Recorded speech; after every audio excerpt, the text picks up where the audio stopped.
देहे देवइच्छिताती पाहे धन्य मी जन्मालो दास विठोबाचे झालो आयुष्याच्या या साधने सच्चिदानंद पदवी घेणे धन्य मी जन्मालो दास विठोबाचे झालो तुका म्हणे पावटणी करू स्वर्गाची दिशाणे धन्य मी जन्मालो दास विठोबाचे झालो।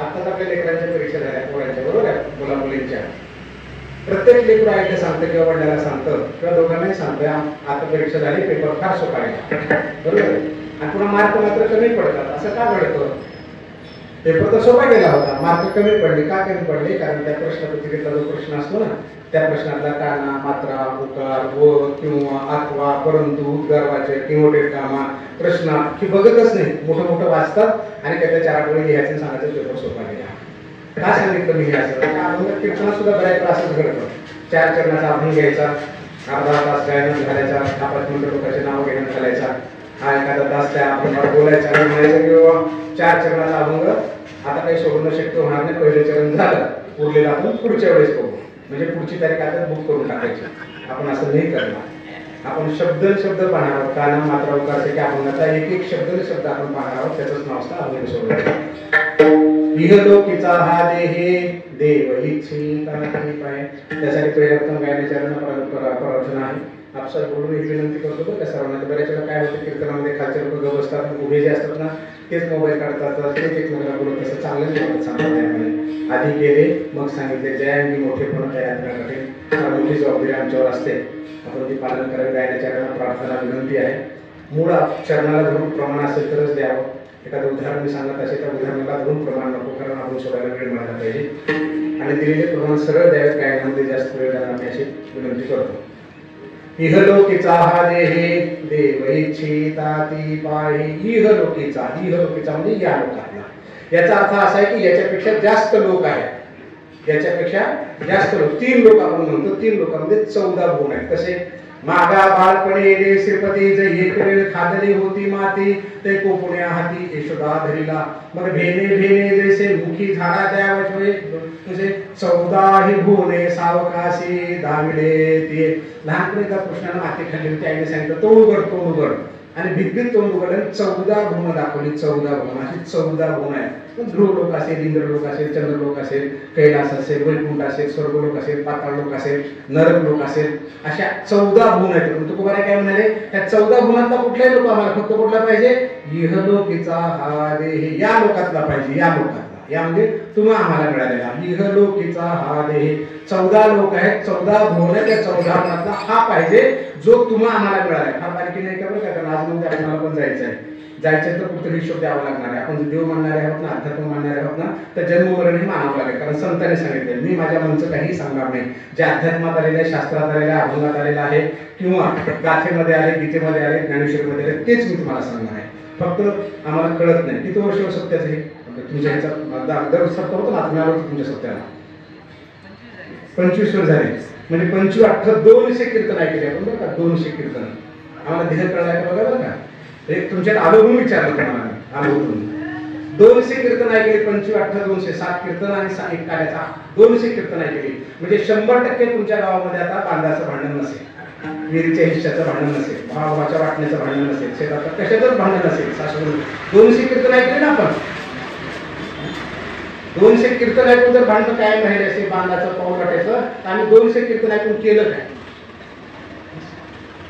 ऐकलं गायन केलं उड्या मारल्या ऐकलो निघून गेलो सगळं जिथल्या तिथं टाकून दिलं म्हणून हा अभंग घेतलाय की आपल्याला आपल्या मानवी देहाची महती कळू द्या इहलोकीचा हा देह या लोकातला 14 लोकातला तुम्हा आम्हाला जो दोन मिळाला तर तुकोबाराय म्हणतात की आम्हाला पाहिजे इहलोकीचा हा देह हा म्हणजे मनुष्याचा देह आता या लोकांमध्ये अनेक देह कोणते देह तर गाय आहे म्हैस आहे बैल आहे अजगर आहे वाघ आहे सिंह हत्ती आहे ते लोक म्हणतात तुकोबाराय का लोक म्हणतात कारण त्यांना मुखातून रामकृष्ण म्हणतायत हत्तीचं तोंड एवढं मोठं आहे वाघाचं एवढं मोठं तोंड आहे जी एवढी मोठी आहे लक्षात आलं का पण ते रामकृष्ण नाही बोलू शकत तुम्ही आम्हीच बोलू शकतो म्हणून मनुष्य जे हातलाच पाहिजे तुम्हाला आम्हाला मिळाला तोच पाहिजे का पाहिजे जगी आला असे माणूस म्हणून जाताना जा देव होणे तुझीच करणे ठरले तुझा राम रावण माणूस म्हणून जन्माला आलोय आणि राम पण होऊ शकतो आणि रावण पण होऊ शकतो पण कुठलाच हत्ती राम रावण होऊ शकत नाही कुठलाच वाघ रामराव होऊ शकत नाही. तो वाघ आहे तर वाघच राहून मरून जाईल, हत्तीच राहून मरून जाईल. पण माणूस मात्र 100% देव होऊ शकतो. माणूस काय म्हणाले संत, जगी आला असे माणूस म्हणून. माणूस म्हणजे काय? मा म्हणजे मात्रातून वागणारा, नु म्हणजे कुणाचंही नुकसान न करणारा, स म्हणजे सत्यानं सदसत बुद्धीनं वागणारा, त्याचं नाव आहे माणूस. आणि सगळेच मात्रातून वागतात, कुणीच कुणाचं नुकसान करत नाही, सगळे सत्याने वागतात. मी भांडण कोण करते, चोऱ्या कोण करते, गाड्या कोण जाळून टाकते, शेतातला कडबा कोण चालते, चारा कोण चालते, जनावरांना त्रास कोण देते? माणसं देतात ना. म्हणजे माणूस म्हणून जन्माला येऊन सुद्धा मी माणसासारखं वागत नाही. म्हणून सगळ्यांना विनंती, सगळ्या बाबतीत केली बरं का. कीर्तनात बोलू नका ही पण विनंती केली, कीर्तन ऐकायला ही पण विनंती केली, मोठ्या माणसाने बोलू नका ही विनंती केली, आणि लेकरं बोलले तर त्याचा पाप माय बापाला लागतो ही पण विनंती केली. तरी पण आम्ही ऐकत नाही, बोलल्याशिवाय राहत नाही, गप्पा मारल्याशिवाय राहत नाही. आणि 2 दिवशी कीर्तन ऐकून म्हणतो की आमचे भांडण मिटले नाही. का? कारण तुझ्यातला मी पणच गेला नाही, तो ऐकलंच नाही. तरी अवधान ऐकले तिचे मग सर्व सुखाशी पात्र होईल, हे प्रतिज्ञोत्तर माझे उघडले का. ज्ञानोबा ज्ञानेश्वरीमध्ये नव्या अध्यायामध्ये पहिल्या ओळीत सांगितलं, मी शपथपत्र करून देतो म्हणतात. जर तुम्ही ऐकायला शिकलात ना, जर तुम्ही ऐकायला शिकलात, काय म्हणाले, तरी अवधान ऐकले दिले मग सर्व सुखाशी पात्र होईल. तुला पाहिजे ते सुख मिळेल, फक्त ऐकायला ऐकतच नाही. इहलोकीचा हा देही देव इच्छिता ती पाहे. मनुष्य लोकांचा देह भगवंत म्हणतो. 33 कोटी लोक विष्णूकडे जातात, विष्णू भगवंताला विनंती करतात की आम्हाला मृत्यू लोकांमध्ये पाठव. सुदैवानं काय असेल पण आम्ही मृत्यू लोकांमध्ये आहोत.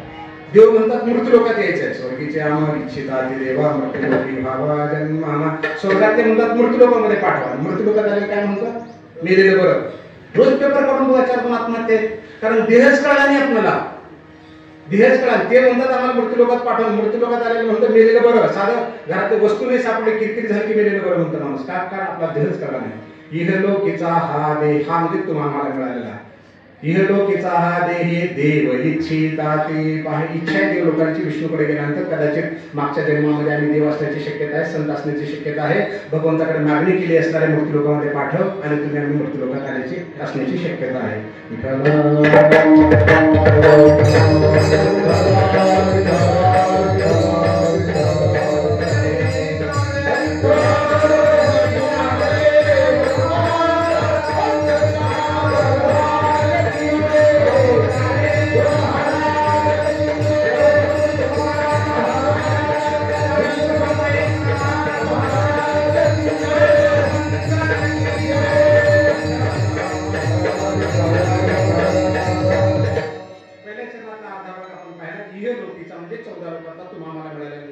देव पण मागतात, देव इच्छिता ते पाहिजे. देवाने इच्छा व्यक्त केली पण खरंच देव लोक आले का हो? म्हणणं सोपं असतं. एखाद्या मोठ्या स्तरावर बसलेला अधिकारी म्हणतो मला तुमच्या गावाकडे यायचं दौऱ्याला. आपण म्हणतो साहेब कशाला येतात, काय कोणती ऊन असं आहे, झाडा साहेब सावली मिळत नाही, फार वक्रक आहे, तापमान भयंकर वाढलंय. आपण म्हणतो नुसतं वर बसून बोला, काय आपल्या एसी मध्ये बसून ये मला म्हणजे मग त्याला कळत म्हणतो की नाही आपण. गारपीट झाली काही नुकसानानंतर त्याला बसून काय लागलं तिथे येऊन बघा म्हणा, मग त्याला कळलं आमचं काय नुकसान झालं. बरोबर आहे. आता देवांच्या बाबतीमध्ये सुद्धा आपण असं म्हणू शकतो की इच्छा करून कसं चालतं, संसारात ये म्हणत आहे देवाला आणि मग बघ म्हणा दुःख किती येते. बरोबर आहे. एरवी तरी नरकीचे दुःख पाहून स्वर्गा नाम की सुख. ज्ञानपारकांनी वाचो नित्यानं निर्धोक स्वरूप माझे. नरकातलं दुःख बघायचं आणि स्वर्गाला सुख म्हणायचं अशी प्रथा आहे म्हणतात. त्या नाहीतर नरक लोकांमध्ये सुख नावाचा प्रकारच नाही म्हणतात आपल्या तुमच्या आमच्यामध्ये. तरी पण तुकोबाराय म्हणाले की देव लोक इच्छा व्यक्त करतात मृत्यू लोकांना जाण्याची. मग कोणत्या देवाने इच्छा व्यक्त केली आपण बघावं लागेल ना. भात शिजला का नाही, आणि भात शिजला का नाही बघण्यासाठी 4-2 तांदूळ उचलून बघावं लागतील. शिजला का शीत बघावं लागतील. आले का कोणी देव लोक? तुकोबाराय तर म्हणाले इच्छितात, इच्छा व्यक्त करतात. आले आणि आले तर काय केलं जे आम्ही करू शकत नाही. लक्षात आलं काय? त्यांनी येऊन काय केलं आणि आम्ही का करू शकत नाही त्यांच्यासारखं. आणि जर कदाचित त्यांच्यासारखं आम्ही जर वागलो तर मग काय होईल? देव पाहवया गेलो देवचे होऊन ठालो. राम म्हणता रामचे होईले पदी बेसुनी पदवी घ्यायचे. आम्ही राम म्हणता म्हणता राम होऊ शकतो. ज्ञानदेव ज्ञानदेव म्हणता ज्ञानदेव देतो. वासुदेवची होतो अखंड बदली वचे. म्हणजे म्हणतात त्याच्यासारखं होऊन जाऊ शकतो आपण. मग आपल्याला बघणार की देव लोक आले का. ब्रह्मध्याय सोय ब्रह्मची होई जे जीवत्व जाईजे पालटोने. ज्ञानोबा म्हणतात ब्रह्म ब्रह्म म्हणता म्हणता आम्ही सुद्धा ब्रह्मरूप होऊन जाऊ शकतो. भ्रमरीच्या ध्याये भ्रमरीच होय पिठत्व जाये पालटोने. जर त्याच्याकडे बघून एकूण जर झालो तर कदाचित आम्ही सुद्धा देव होऊ शकतो. म्हणून हात दिले पाहिजे बरं का. उदाहरण बघा तुमच्याकडे काय म्हणतात माहिती नाही का, असं लाकडावर वगैरे मातीचं घर असतं बघा, असं गोल काय म्हणतात त्याला, त्याच्यात एक किडा असतो आळी धरून आणलेली, त्याला पंख असतात त्या पाकळीला आणि ती उचलून आणतं किडा त्या घरामध्ये घालतं, मातीच्या घरामध्ये, आणि त्याचं तोंड बारीक असतं, फक्त इकडून तिकडून येतं त्या घरावर बसतो. भ्रमरीच्या ध्याये भ्रमरीचं होय नावालाचा अभंग आहे.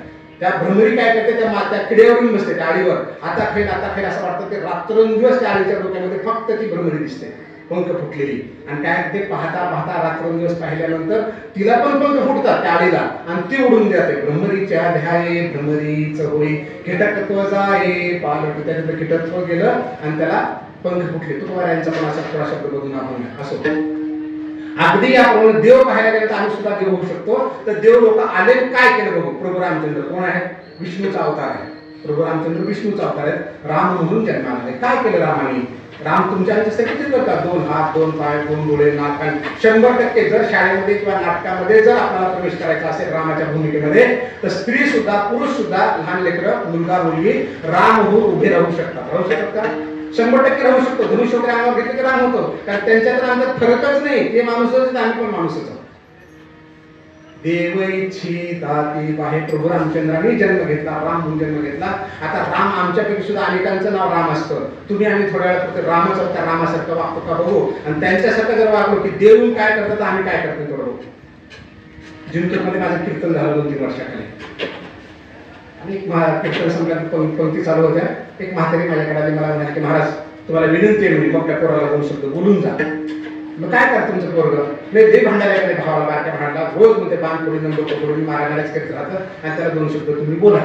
कोणाला, त्या म्हातारीच्या पोराला. मला आजी तुमचं पोरग माझं कसं ऐकेल, नाही ऐकत म्हणे महाराज आहे तुम्ही. आता महाराज ऐकायला कळलं, श्रद्धा क्षेत्र ऐकायला मग ठीक आहे, तुझ्या समाधानासाठी तुमचं पोरग काय करतं, कुठे म्हणत ते काय पत्रवाळ्या उचलून लागले.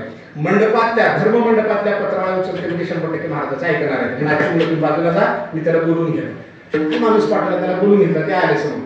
बरोबर काय, यांच्या मनात जर परिवर्तन करायचं तर कुठल्याही परिस्थितीत परिवर्तन करतात. करील ते काय मोहे महाराज परी पाहे दीज शुद्ध, काही करू शकतात.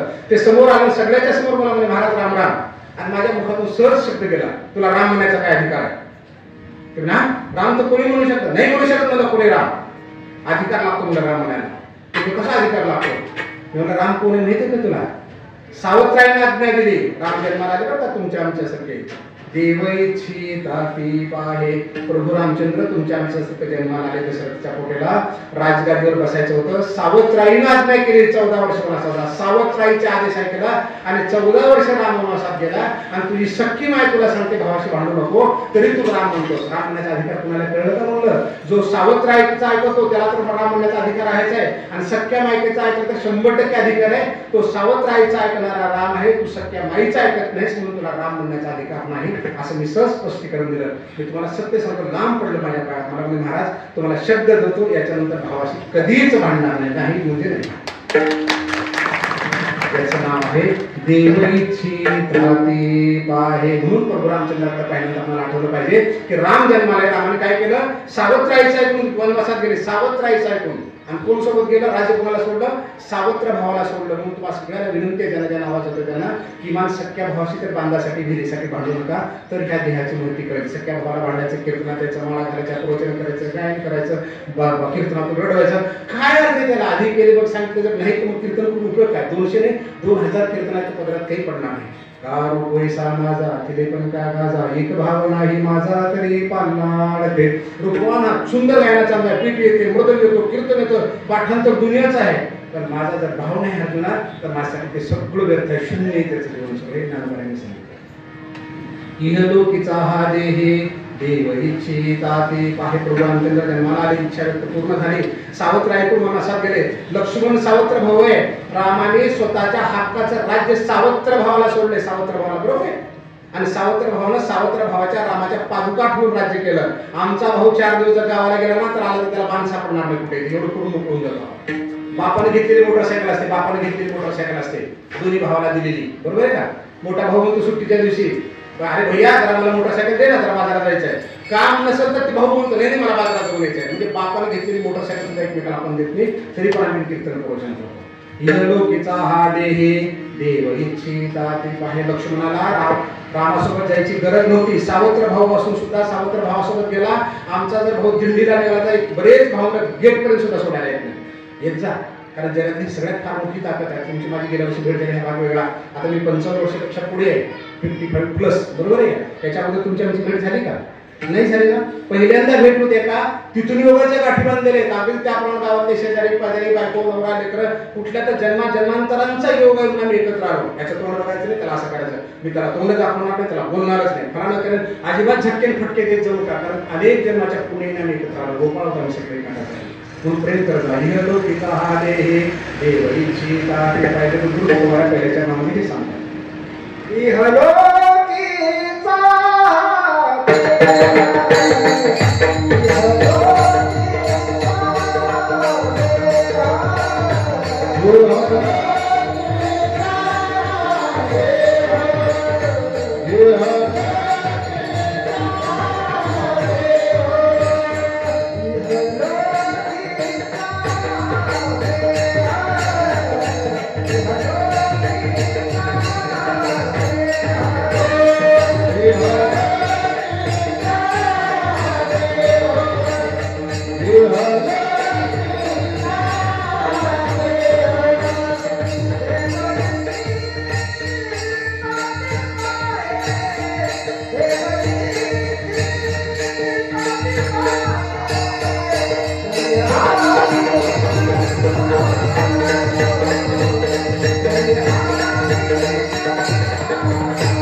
सीतेला वनवासात जायची गरज नव्हती, पण बायको सुद्धा नवऱ्याच्या सुखदुःखामध्ये सहभागी झाली. आपला नवरा कुठं बाहेर देशात चालला तर बायकोला जा म्हणत नाही मी, पण घरातला कुठलाही माणूस जर बाहेर निघाला, कुठेही जायला, बाजारात जायला निघाला, ऑफिसला निघाला, तर किमान दरवाजापर्यंत त्याला काटा करायला येत जा. त्याचे फार मोठं बळ असतं. तुम्ही तोंड वाकडे करून घरात बसले ना, तर बाहेर जाणाऱ्या माणसाचं बळ बऱ्यापैकी जमलेलं असतं. नुसता हात जरी केला आपण हसत हसत गेलो ना, तर बऱ्यापैकी ताण कमी होते. माझ्या अनुभवातून तुम्हाला सांगते. अध्यात्मातून आपण हे शिकायचं. इहलो तिचा हा देही देव इच्छिता ती काही प्रोग्रामच्या नावाने वानरसेना सगळी सोबत घेतली. माणसांना तर घेतलं, वानरांना सोबत घेतलं. आणि तर माणसाला तर सोबत घेतो का बाबा. आता 2-3 बायका उशीर, मला ठिकाणी करायचं पण ते घडलं ते सांगतो. 2 बायका उशीर आल्या तिथं बसत होते. त्या बायकाने असे कोपरे काढले, पुढे जा दिलं पुढे पाठ. म्हणजे माणसाला सुद्धा जवळ बसू देत नाही. कुणाला जवळ बसून घेतलं होतं त्यांनी, मामीला, काकीला, वहिनीला, ताईला, जे घडलं ते सांगतात. इथे दिसलेलं सांगतात. कुणाला बसून घ्या, कुणासाठी जागा ठेवली, माईला, बहिणीला, वहिनीला, काकीला, चुलतीला, पुतणीला, मावशीला, बरोबर आहे. तुमच्या काड्या कोण करतो? ज्यांना जागा देत तेच काड्या करतात. मग बसू दे दुसऱ्या माणसाला, म्हणजे दुसऱ्या माणसाला बसू सुद्धा देत नाही आपल्याजवळ. आणि प्रभू रामचंद्राने वानर सोबत घेतले. शिकायचे आपल्याला अध्यात्माकडून. देव लोकांनी मग काय केलं आम्ही काय करत नाही. हनुमंत आहे. कुणाचे पुत्र आहेत? अंजनीच्या तपासाठी महारुद्र आले. कुठे महादेवने अवतार घेतला हनुमंतराचा. काय केला? आणि हनुमंतरांनी आम्ही वानर नाही माणसं पण काय करू शकतो बघा. हनुमंतरांनी फक्त 2च उदाहरणं बघून आपण पुढे सरकत जाऊ. द्रोणागिरी आणला लक्ष्मणाला जेव्हा शक्ती लागली तेव्हा, बरोबर आहे. द्रोणागिरी आणला, त्या औषध वगैरे लक्ष्मणाला दिलं. त्या सुसेन वैद्याला पण आणलं. सुसेन आपले म्हण आहे बघा आपल्याकडे, काय आहे? रोग सरो वैद्य मरो. आता काम झालं होतं ना, वैद्याला सोडत परत नेऊन सोडायची गरज होती. जा तुला वाटत हनुमंतराने परत नेऊन सोडलं. द्रोणागिरी परत नेऊन ठेवली. द्रोणागिरी सुद्धा परत नेऊन ठेवली. लक्षात आलं? कारण दुसऱ्यांच्या कामाला येईल म्हणून. आमच्या लहानपणी शेजारच्या बायका भरपूर वाटीवर भाजी द्यायच्या, तूप द्यायच्या लहानपणी आमच्या. आता देतच नाहीत. का देत नाहीत? कारण दिलेली वाटीच परत करत नाही आपण. आणि द्रोणागिरी परत नेऊन ठेवला. लक्षात आलं? जिथल्या तिथं ठेवता आलं पाहिजे, ज्याच्या त्याला ठेवता आलं पाहिजे. लग्नाचा स्वयंपाकाला सुंदर देवाला असं वाढलेलं असतं, इतकं सजवलेलं असतं. आणि 5 मिनिटात पंगत सुरू झाल्यानंतर बघा असं उड्या मारा जावं लागतं. कारण सगळे ताटं फेटं कुणीकडे फेकून दिलेलं असतं असं वाटाय. हे माणसाचं लक्षण आहे. आणि देव काय करतात आल्यानंतर जिथली वस्तू तिथल्या तिथे नेऊन ठेवतात, ते बघायचं आपल्याला. इहलोकीचा हा देहे देव इच्छिता ती काही कृष्ण परमात्मा जन्माला आले. सगळे बाळ गोपाळ गोरगरीब एकत्र घेतले. काला केला, त्याचा आपण कालाचे कीर्तन करतो, उड्या मारतो. पण त्याच्यातून काहीच घेत नाही आपण. आपल्या पद्धतीला जे सुचतं ते करतो, आपल्याला जे आवडतं ते करतो. कारण काळ हा बलशाली ह्याची जाणीवच आपल्याला नसते. जे अध्यात्मामध्ये भगवंतांनी जे घडून गेले, संतांनी जे आम्हाला सांगितलं ते त्यांच्या पुढचं सांगून ठेवलेलं नाही. तुमच्या आमच्या जीवनामध्ये परिवर्तन व्हावं ह्या देहाची महती आपल्याला कळवून असतं. नेमकं आम्ही एवढंच सोडून देतो आणि बाकी सगळ्या गोष्टी करत राहतो. इहलोकीचा हा देही देव इच्छिता ती पाहे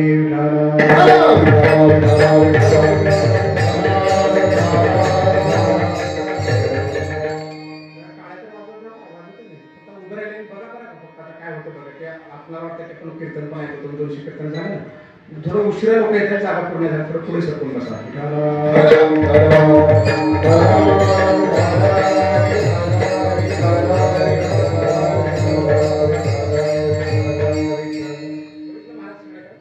किती लोक पुढे सरकले आता बसा, बोलू नका. किती लोक पुढे सरकले? एक 4-5 बरोबर आहे. आणि बाकी सगळे फक्त फिरून पाहत होते. तुम्ही माझं कीर्तन ऐकायला आलात ना, बोलू नका बोलू नका. तुम्ही माझे कीर्तन ऐकलात, महाराजांचे कीर्तन ऐकलात, महाराजांनी तुम्हाला विनंती केली पुढे सरका. 2-4 लोक उठून पुढे आले, बाकी सगळे फक्त बसल्या जागून मागच्याकडे फिरून पाहत होते की मागचा पुढे जात होता. आयुष्यभर असंच घडलं बरं का. गुरुजीने सांगितलं, माईने सांगितलं, बाबाने सांगितलं पुढे सरका पुढे सरका. आपण फक्त मागच्याकडे बघत राहिलो, मागचे कधीच पुढे निघून गेले आणि आम्ही आहे तिथेच राहिलो, कारण आपण ऐकतच. इहलोकीचा हा देही देव इच्छिता ती पाहे, बरोबर आहे ना. आम्ही आहे तिथेच राहिलो. आमच्या नंतर कोणी ग्रामसेवक झाला, तलाठी झाला, इंजिनियर झाला, डॉक्टर झाला, आम्ही हरलोच नाही, कारण आम्ही ऐकतच नाही. तरी अवधान तुम्हाला ऐकत असला. सर्वनाचे विषय पैसावे होणे, साम्राज्य होणे, सुखे नांदे. नामदेव महाराजांनी सांगितलं सर्व करण्यासाठी कीर्तनाच्या मंडपातून बसत जा. आता इथं मंडप आहे, हा वेगळा, घरावर बसतात लोक, मोठ्यावर बसतात, आम्हाला ऐकू येतं, आम्हाला ऐकू येतं. अरे नामदेव महाराजांनी सांगितलं, जानवरांनी सांगितलं पुढे येऊन बसत आहे कीर्तन करायच्या का, कारण तुमच्या चेहऱ्याकडे बघून कीर्तन काय बोलत असतो, पण आपण ऐकतच नाही कोणाचं. इहलोकीचा हा देही देव इच्छिता ती पाहे. आता कृष्णाचं उदाहरण पाहिलं आपण, रामाचं पाहिलं. थोडं संतांकडे बघूया, ज्ञानोबाकडे बघू, निवृत्तीनाथाकडे बघू. नामदेव महाराज कोण आहेत? महाविष्णूचा अवतार, ज्ञानेश्वर, बरोबर आहे. देव म्हणे नाम्या पाहे, ज्ञानदेव मीच आहे. अरे नामा, ज्ञानदेव मी आहे. ज्ञानोबाने काय केलं? महाविष्णूचा अवतार. लोकांनी त्यांच्या झोळ्या फाडल्या, भिक्षेच्या झोळीमध्ये माती टाकली, पिठामध्ये पाणी फेकलं, मायबापाला देहांत प्रायश्चित दिलं, झोपडी जाळी, पाठीवर मांडे घालण्यासाठी आणलेलं खापर फोडलं. एवढा त्रास दिला तर ज्ञानोबाने काय केलं बघा. काय केलं? जो जे वांछेल तो ते राहो. ज्याला जे पाहिजे ते पुढे मला ज्ञानेश्वरी दिली, गाठला दिला, हातपात दिला. आणि तोंड सुद्धा बघत नाही, मरून गेलं हातात नाही, पण तोंड बघणार एवढी झटके आपण देत असतो. कारण आपल्याला अहंकारच जात नाही. जब मैं था तब हरी नाही, अब हरी है मैं नाही. जोपर्यंत आपल्यामध्ये मी पण आहे तोपर्यंत भगवंत आपला होऊ शकत नाही. आपल्याला मी पण आहे गेल्यानंतर देवाला जे म्हणून सांगावं लागत नाही. बाकीच्या आज्ञाला भरती झाली, भाड्याने राहत होतं, क्वार्टर खाली झालं होतं. तर शेजारचा एक माणूस रिटायर झालेला होता तिथला. काय भांडण व्हायचे पोराशी माहिती, 2 पोरं त्याला होते. ताणून माझ्याकडे यायचं, मला म्हणतात साहेब तुम्हाला साक्षी देऊन टाकतो, साक्षी देऊन सांगतो, मी मेलो तर ह्यांना माती लावू देणार, मी मेलो तर ह्यांना माती लावू देणार. वाक्य बघा काय, मी मेलो काय ताकद आहे ह्याच्यामध्ये, मेल्यावर सुद्धा माती लावू देणार नाही. कुठपर्यंत ओढतो आपण ध्यान सांगा बरं. काय ह्या ध्यान? नाशवंत देह जाणार सकळ, आयुष्य खातो काल सावधान. नागवेची जाई सुखे उत्तराई झालो. रिकाम्या हाताने यायच्या, रिकाम्या हाताने जायच्या. नाशवंत देहा 100% सगळं सोडून जाणार. कोरोनामध्ये 1000 कोटीची मालकी मिळते, काय काय सोडत नाही कोण, सगळे इथल्या तिथं टाकून दिले, काही नेणार नाही आपण. तरी पण आपण सोडितच नाही, म्हणून आपण अभंगाकडे येतोय.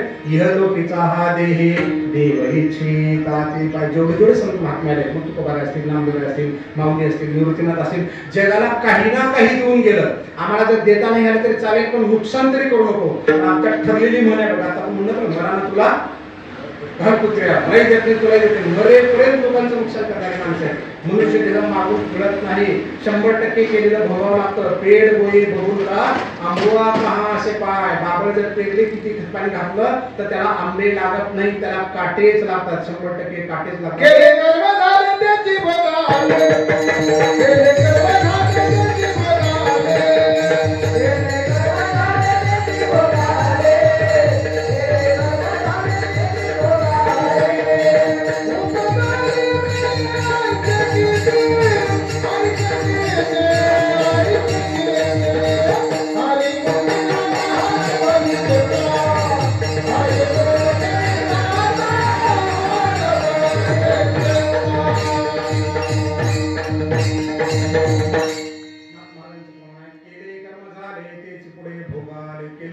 पेरलेलंच उगवणार आहे. केले काम्य कर्म तैसे ज्ञानोबाच्या मध्ये सांगतात. केले काम्य कर्म तैसे फळ भोगावया धरले बैसे न फेडिता ऋण दैसे ओसंडलेला. घेतलेलं ऋण फेडल्याशिवाय फिटत नाही. तसे केलेल्या कर्माचे फळ भोगावं लागतात. अंधारात जरी चुकून केला, अंधारात जरी चुकून पेरला तर उगवणार, चुकीचंच उगवणार आहे. 100% बायकोच्या, नवऱ्याच्या, लेकराच्या, सुनेच्या कुणाच्या ना कुणाच्या माध्यमातून परतफेड करावीच लागते. म्हणून कुठल्याही परिस्थितीमध्ये चुकीचं करू नका. कारण ज्ञानोबांनी सांगितलंय जैसे क्षेत्री जे पेरीजे ते वाचोनी आनंद तुझे का पाहिजे तेची देखील दर्पणाधारे. जे पेरलं ते उगवणार आहे. आरशात पाहिलं ते दिसणार. आपल्या कर्माची फळ आपल्याला भोगावं लागणार आहे. म्हणून तुकोबारांच्या अभंगात आपण काय केलं पाहिजे. इहलोकीचा हा देही देव इच्छिता ते पाहित. देव जन्माला आले. कोण कोण आले. राम आले, कृष्ण आले, माऊली आले, निवृत्तीनाथ आले, सोपानदेव आले, मुक्ताई आली, जनाई आली, नामदेव महाराज आले. यांनी आयुष्यामध्ये काय काय केलं आणि आमच्या आयुष्यामध्ये करता येतं का बघायचं. कारण याच्याशिवाय दुसरा मार्गच नाही. बाकी चुकीच्या गोष्टी आपण बघतो. मोबाईलमध्ये गोष्टी आपल्याला करायला वाटतात. त्या सासूरांचे सासू सुनेचे भांडणं बघायचे आणि घरामध्ये तसलं करत राहायचं. इकडं ह्याच्यावर बघायचं तसलं काहीतरी करत राहायचं. नका करू. कारण आपला मोबाईल चालता बोलता ज्ञानोबा तुकोबार आहेत. त्यांच्याकडे जर बघितलं ना खरोखर बरवे झाले आजीवरी नाही पडलो मृत्यूच्या हरी. 100% आपल्याला कळेल उरले ते हरी तुम्हाला समर्पण. असं म्हणतो उद्या करतो परवा करतो नव्हे. कारण का क्षणक्षणाची करावा विचार करावया घडी राहून आदर्शन सुद्धा राहू नको. कारण एकदा आयुष्यातून गेलेली वेळ पुन्हा परत येत नाही. प्रत्येक क्षणाचं कमीत करायचं आणि जेवढं चांगलं होतं तेवढं करायचं. वाईट कार्याला साक्षीदार सुद्धा व्हायचं नाही. कारण गेलेली वेळ पुन्हा परत येत नसते. Even God cannot change in the past. होऊन गेलेल्या घटनेमध्ये ईश्वरही बदल करू शकत नाही. म्हणून प्रत्येक वेळेचं कमीत करायचं. इहलोकीचा हा देह देव इच्छिता ते पाहिजे. लोक इच्छा व्यक्त करतात. तुकोबारा म्हणतात की आम्हाला जन्म मिळाला आणि आम्ही धन्य झालो.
म्हणजे कधीच स्वतःच्या बाबतीमध्ये नाराजी व्यक्त करायची नाही. गेलेलं बरं अजिबात म्हणायचं नाही. दुःख आदळापट करायची नाही. कारण आम्ही धन्य आहोत. धन्य आम्ही जन्मालो. आम्ही म्हणजे तुकोबारा स्वतःच्या बाबतीमध्ये मी म्हणू शकले असते. आम्ही म्हणजे कोण. तुम्ही आम्ही सगळेजण सगळ्यांच्या वतीने तुकोबारा म्हणाले धन्य आम्ही जन्मालो. आम्ही जन्माला आलो. कसा धन्य आहोत आम्ही. दास विठोबाचे दास. तुमच्याकडे कुणाला वाटतो आपण धन्य नाही म्हणून. तुमच्याकडे कुणाला वाटतं का. हात वर करा मी सांगतो तुम्ही धन्य आहात ते. सगळेजण धन्य बरं का. आपण सगळे 100% धन्य. का धन्य त्याचं कारण सांगतो तुम्हाला. आपल्या वयाच्या बरोबरीचे फक्त कल्पना करा. तुमच्या आमच्या वयाच्या बरोबरीचे तुमच्या वयाच्या बरोबरीचे तुमच्यापेक्षा वयाने लहान असणारे फक्त तुमच्या ओळखीतले किती लोक मेले. तुमच्या वयाच्या बरोबरचे तुमच्यापेक्षा लहान असणारे फक्त तुमच्या परिचयातले. मग कोणी आजारात मेला असेल, कोरोनात मेला असेल, आत्महत्या केली असेल, अपघातात मेला असेल, अजून काही झालं असेल. बरोबर आहे. मेले ना लोक. तुम्ही मेले का नाही मेले. हे धन्यता आहे. कुणी जगवलं तुम्हाला. कुणी वाचवलं. त्यांनी वाचवलं तुम्हाला. कलित्या माझी महाकाळू तो मी म्हणे गोपाळू स्वपदा माझी शारू होतो मी चिराणी महाकाल आहे ज्ञानोबा आहे. त्या ज्ञानोबाच्या तुकोरांच्या कृपेने पांडुरंगाच्या कृपेने आम्ही जीवन जातात म्हणतो ना देवाची कृपा. अपघातातून आपण 100% आपल्या मुखात शब्द म्हणतो बाबा पांडुरंगाची कृपा झाली, ज्ञानोबाची कृपा झाली, हनुमानाची कृपा झाली, मी वाचलो नाही. धन्य मी जन्म आलो. धन्य होता मी. सगळ्यांनी धन्य करायचं. ज्या माणसाला स्वतःवर प्रेम करता येतं, बाकी नाही का, ज्या माणसाला स्वतःवर प्रेम करता येतं तोच दुसऱ्यावर प्रेम करू शकतो. ज्याला स्वतःवर प्रेम करता येत नाही तो दुसऱ्यावर प्रेम करूच शकत नाही. मग कुणी जर विचारलं आजी कसे आहात, मग आपलं काही खरं नाही, माय पुरी ऐकणार अजिबात म्हणायचं नाही. बाबा कशा आहात, काही नाही, गेला पूर्वीचा काळ पुरा ऐकणार काही नाही, आता काही खरं नाही आपलं अजिबात म्हणायचं नाही. आपण जैसे भावे देवी तैसेची करावी म्हणे. छान आहे, धन्य आहे, माऊलीची कृपा आहे. लक्षात आनंदाने सांगायचं. होतील संताच्या भेटी सांगू सुखाच्या गोष्टी. कोणी भेटलं की सुखाने सांगायचं मस्त चालेल, चांगलं चालेल बाबा, एवढं भजन करतोय, ज्ञानेश्वरी वाचतोय, गाथा वाचतोय, गीता वाचतोय, पारायण आमच्या गावामध्ये आहे, बाजूच्या गावामध्ये सप्ताह तिकडे कीर्तन ऐकायला गेलो. धन्य सांगायचं, सगळ्यात चांगल्या गोष्टी सांगायच्या, वाईट अजिबात करायचं नाही. चित्ती असू द्यावे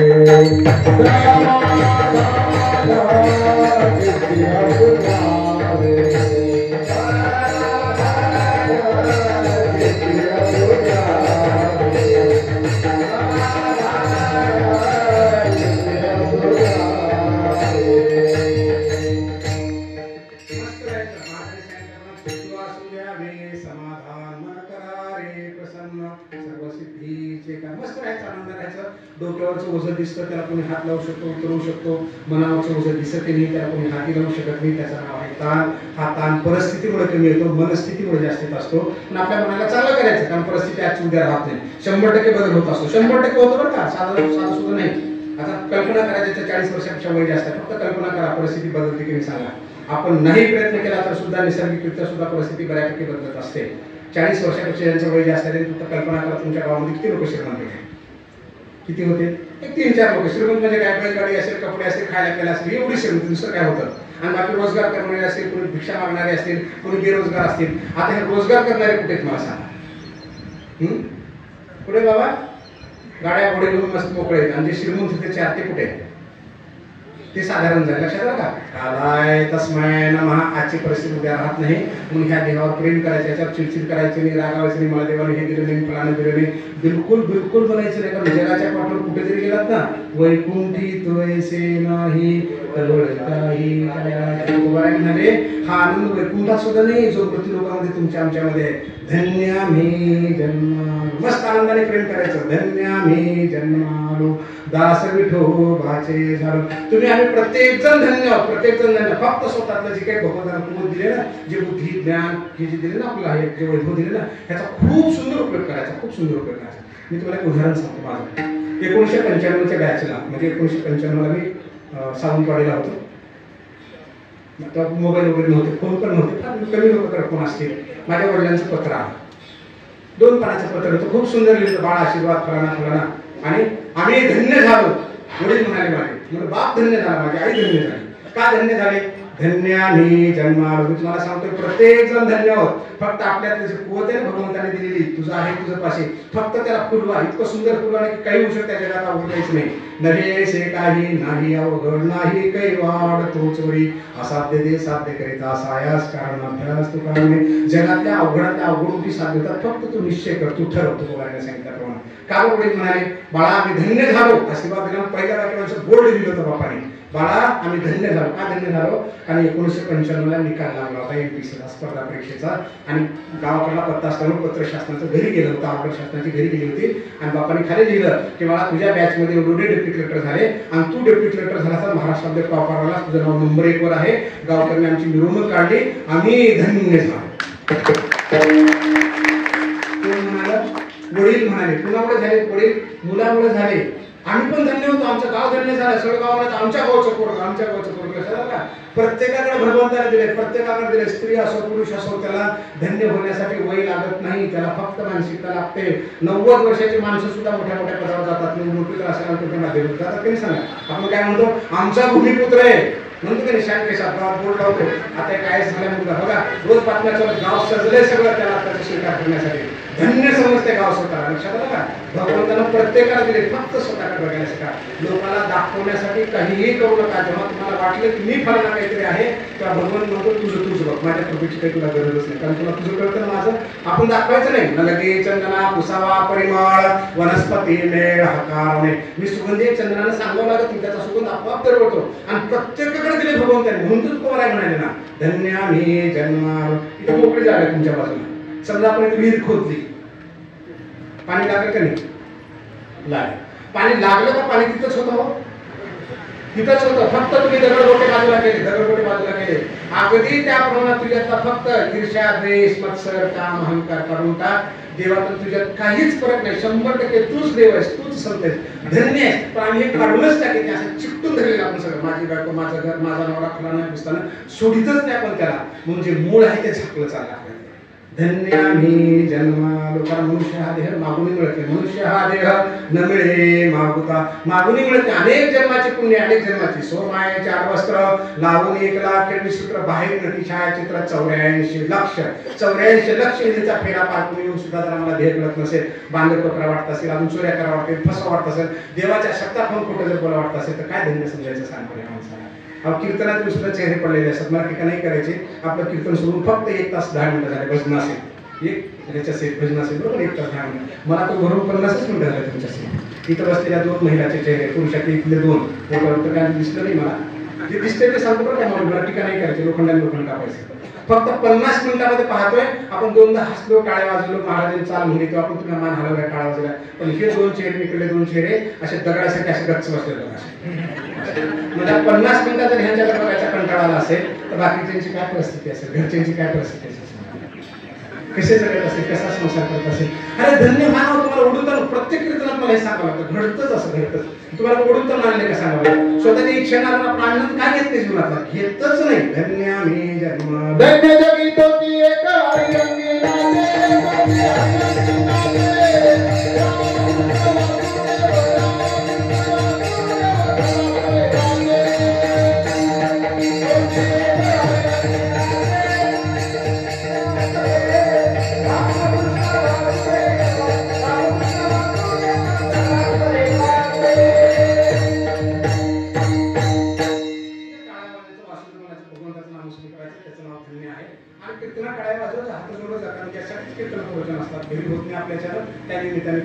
धन्य मी जन्मालो दास विठोबाचे जन. दास म्हणजे गुलामगिरी नव्हे.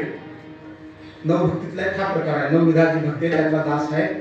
भक्तीचा प्रकार आहे. दास म्हणजे गुलामगिरी नव्हे. आदरपूर्वक समोरच्या माणसाचं सगळं काही स्वीकारणं. त्याचं नाव आहे दासत्व. रामदास. रामदास म्हणजे काय? रामाचं पूर्णच्या पूर्ण वर्तन स्वीकारणं, आचरण स्वीकारणं. महाराज त्याचं नाव रामदास. निवृत्तीदास. ज्ञानोबा स्वतः म्हणतात म्हणे निवृत्तीदास. मोठ्या भावाचं जशास तसं ऐकलं. भाऊ सांगेल ते आज्ञा गुरुप्रमाण. लक्षात आलं? ज्ञानदास ज्ञानोबरायांचा दास. बरोबर.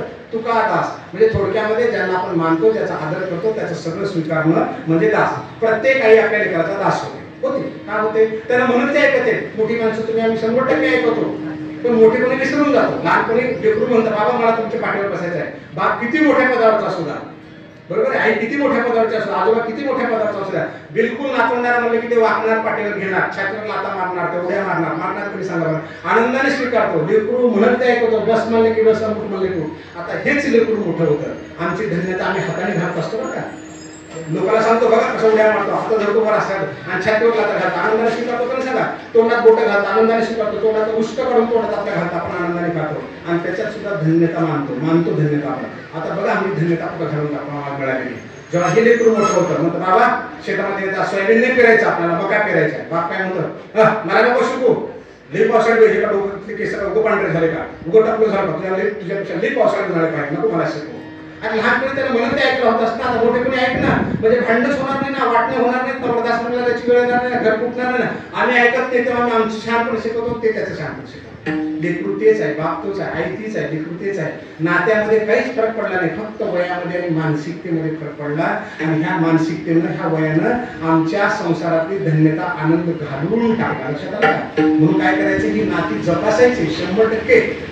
गोमुखी हवन न करील देवता पूजन प्राप्त वेळी भोजन ब्राह्मणाचे मग होईल गुरु भक्ती आदर केला ते संतोष ने दिले ज्ञाती आपुलिया मग तया पाव थोर आहे जेणे हातीचे सकळ जाय प्राप्त ही आहे भोग भोगू ज्ञानोबाई म्हणाले ज्याला पूजा करता येत नाही ब्राह्मणाचा स्वीकार करता येत नाही किंवा सोयऱ्याधाऱ्यामध्ये सुखादुखाच्या ह्याच्यामध्ये सहभागी होता येत नाही त्याच्या वाट्याला दुःख येणार म्हणजे त्याची धन्यता जाणार म्हणजे जाणार प्रत्येक माणसाला काहीतरी गुण दिलेले आहेत भगवंताने सामाजिक गुण आहे पाहुण्याचा गुण आहे आईचा आहे बापाचा आहे याची परतफेड करता आली पाहिजे सुखदुःखामध्ये एकत्र आलं पाहिजे आजचा कार्यक्रम आहे ना पाहुण्या रावळीने 100% आलंच पाहिजे बाहेर मुलं म्हणायचं फोन करून सांगायचं ह्या गावाला मला माहितच नाही तर आलोच असतो दुपारून येणार आहे मग कीर्तन 1 ते 2 ठेवलं असतं बरं झालं असतं काहीतरी कारण आपण सांगतो त्याला माऊली म्हणतात तो धन्य होऊ शकत नाही त्याच्या वाट्याला दुःख येऊ शकत नाही लक्षात आलं का मग ह्या सगळ्या गोष्टीची परतफेड करतो सगळ्या गुणाची जाणीव घेऊन जो वागतो तो तुकोबारायांच्या भंगाप्रमाणे धन्य मी जन्मालो दास विठोबाचे झालो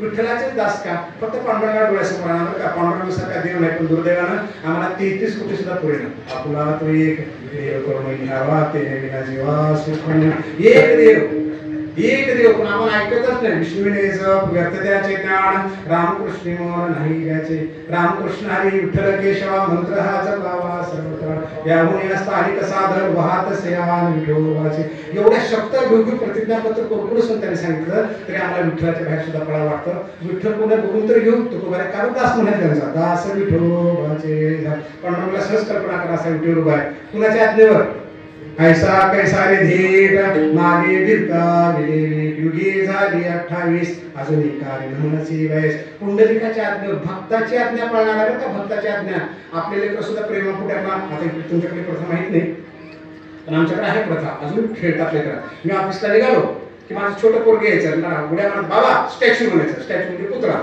आपण असं जर असतो असंच उभं राहायचं बाळा सोडणं मला कुठे बांधलं होतं त्यांनी मला बाळा सोडणं मला म्हणजे गार्ड ड्रायव्हर सगळे हसायचे मला एवढा मोठा साहेब असं काय उभं राहायला माहिती ही वस्तुस्थिती सांगतो तुम्हाला कारण त्याचे दास आहोत आपण लेकराच्या प्रेमापोटी बांधले गेलो प्रेम पदवी घाली पिळावा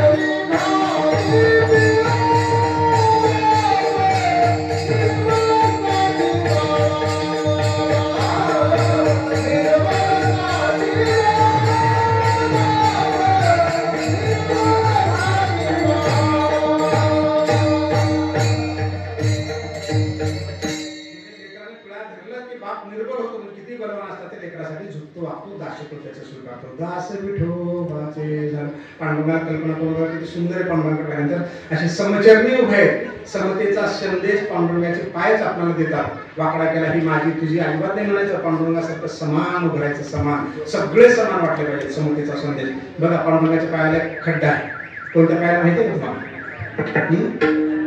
तुझ्या पायाला डाव्या पायच दोन असतात आपण काही म्हणा कधी काही म्हणा माझी विनंती आहे तुम्हाला का काय डोळ्यात बघायला शिकलं पाहिजे चला आळंदीला जाऊ ज्ञानेश्वर डोळा कापड म्हणायचं तो बरं आहे कारण आम्ही डोळ्याने बघतच नाही ज्ञानोबाराच्या संजीवनामध्ये किती टप्प्याची विचारलं ना अर्ध्या लोकांना उत्तरच देत नाही महिन्याखाली जाऊन जळायला पाय पडून ते पण सांगणार नाही आता काही म्हणले डावा पाय काही उजळ मी नाही म्हणलं बरं का बरोबर आहे म्हणजे एवढे पांडुरंगाचे दर्शन घेऊन सुद्धा पांडुरंगाच्या पायाचा खड्डा माहिती कारण का आम्ही लक्षच देत नाही उगा जायचं पाया पडायचं गेलो पंढरपूरला गेलो आळंदीला गेलो म्हणायचं निघून यायचं म्हणून तुम्हाला माझी ऐका विनंती ज्ञानदेवा श्रेष्ठ मूर्ती वचन ऐका कमळापती माझी रंकाची विनंती संत विनंती करून सांगतात की लक्ष द्या आपण लक्षच देत नाही सुंदर भगवंताने अंग दिलेलं असतं काही लोकांना इतकं सुंदर दिलेलं असताना अक्षरशः सांगतो 2 मिनिट सुद्धा सरळ उभं राहतात वाकडं राहतील बोलतील मोबाईल काढतील करतील म्हणजे करतील कारण त्याच्यामध्ये गुणच आवडत नाही भगवंताने दिलेलं सांभाळूच शकत नाही देव म्हणतो काय करते तुझ्या गुणा मला काही नाही माझी विनंती आहे का खूप वाटलं स्वतःकडे बघा ज्या मी तुम्हाला सुरुवातीला सांगितलं ज्या माणसाला स्वतः प्रेम करता येतं तोच दुसऱ्यावर प्रेम करू शकतो ज्याला स्वतःची खरी मदत पडते त्याला जगाची ओळख करून घेण्यासाठी वेगळं काही करावं लागत नाही पण आपल्याला ओळखच पडत नाही भगवंत आम्हाला काय असो तर पांडुरंगाच्या काळाचा आपण खड्डा पाहायला गेल्यानंतर बघा मी सांगणार तुम्हाला सुधारल्यानंतर इकडे काळ खड्डा दिसतो इकडे तुमच्या लक्षात आला असं बरोबर आहे बघा गेल्या पालखीनं बघा काय आहे ते दास विठोबाचे झालो का कारण एकनाथ स्वामी नावाचे ऋषी होते आणि त्यांची बायको ज्या दोघच राहत होते जंगलामध्ये आणि ऋषी म्हणाले की मला 1 महिन्यावर तपश्चर्याला बाहेर जायचं आहे. ती म्हणाली महाराज तर काही आलं केलं तर काय करावं कोणी अंगावर पडलं तर. मग त्याने लक्ष्मण रेषा जसे ओढतात त्या घराला लक्ष्मण रेषा ओढली ह्याला झोपलेला. तुझ्या इच्छेच्या विरुद्ध कोणीही ह्या लक्ष्मण रेषा ओलांडू शकणार नाही आणि जर ओलांडून आला तो जागेवर भस्म होईल. ऋषी निघून गेले. एक असुर आला आणि त्या असुराने भिक्षेचा रामासारखं रूप धरलं गाया करू लागला कारण तिला घेऊन जायचं त्याला. आणि ती रेषा ओलांडून मध्ये गेल्यावर तिला पकडणार की तिने जोरात धावा केला आणि साक्षात भगवंत धावून तिथे गेले. पांडुरंग धावून गेले. पांडुरंगाने मदत केली. ऋषी पण आले तिथे आणि तिने विनंती केली भगवंता हे कड जे आहे माझ्या नवऱ्याने टाकलेलं हे ओलांडून तो राक्षस आला होता आणि तू याचं संरक्षण केलास म्हणून हे कड जे आहे ना हे कड म्हणून काय कर तुझ्या पायामध्ये माझी ओळख म्हणून माझी आठवण म्हणून ठेव की नवऱ्याला दिलेल्या आदेशाचं उल्लंघन होऊ नये, आईने दिलेल्या आदेशाचं उल्लंघन होऊ नये, पापाने दिलेल्या आदेशाचं उल्लंघन करू नये. मुलांनी जी आठवण देण्यासाठी पांडुरंगाच्या पायामध्ये कड ते जनार्दन स्वामीच्या बायकोनं घातलेली 8 आणि ती विनंती पांडुरंगाच्या पायाच्या कड्यामध्ये आहे. दासिकेशी नावाची एक दासी होती. प्रचंड सुंदर म्हणजे रुवापेक्षा सुद्धा मोह होती. तिला इतका अभिमान होता स्वतःच्या देहावर की माझ्यासारखा सुंदर कोणीच नाही. लग्न करेल तर माझ्यापेक्षा सुंदर असणाऱ्यासाठी जगात तिला सुंदर कोणी दिसत नव्हता. एका भक्ताने सांगितले की पांडुरंग फार मोह आहे आणि त्याच्या पायाकडून त्याच्याशी लग्न कर. ती आली पांडुरंगाला बघण्यासाठी. पाहिली पाषाणाची मूर्ती आणि काय वाटलं तिला असं हे आकाश सुंदर असू शकते आणि मजा म्हणून फक्त असं बोट मारलं पांडुरंगाच्या पायामध्ये आणि पांडुरंगाच्या पायाला खड्डा पडला. तो खड्डा पांडुरंगाने तिने सांगितलं भगवंता एकच उपकार कर की माझ्यासाठी अहंकारी भक्ताचा अहंकार जाण्यासाठी पायावर डोकं ठेवल्यावर त्याला खड्ड्याकडे बघितल्यावर कळावं की आपण अहंकार सोडूनच भगवंताकडे आलं पाहिजे. लक्षात आलं का? आणि म्हणून तो खड्डा पांडुरंगाच्या पायामध्ये तिकडं त्यांच्या संताच्या जनार्दन स्वामीच्या बायकोची आठवण म्हणून तिथे ठेवलेली आहे. दास विठोबाचे झालो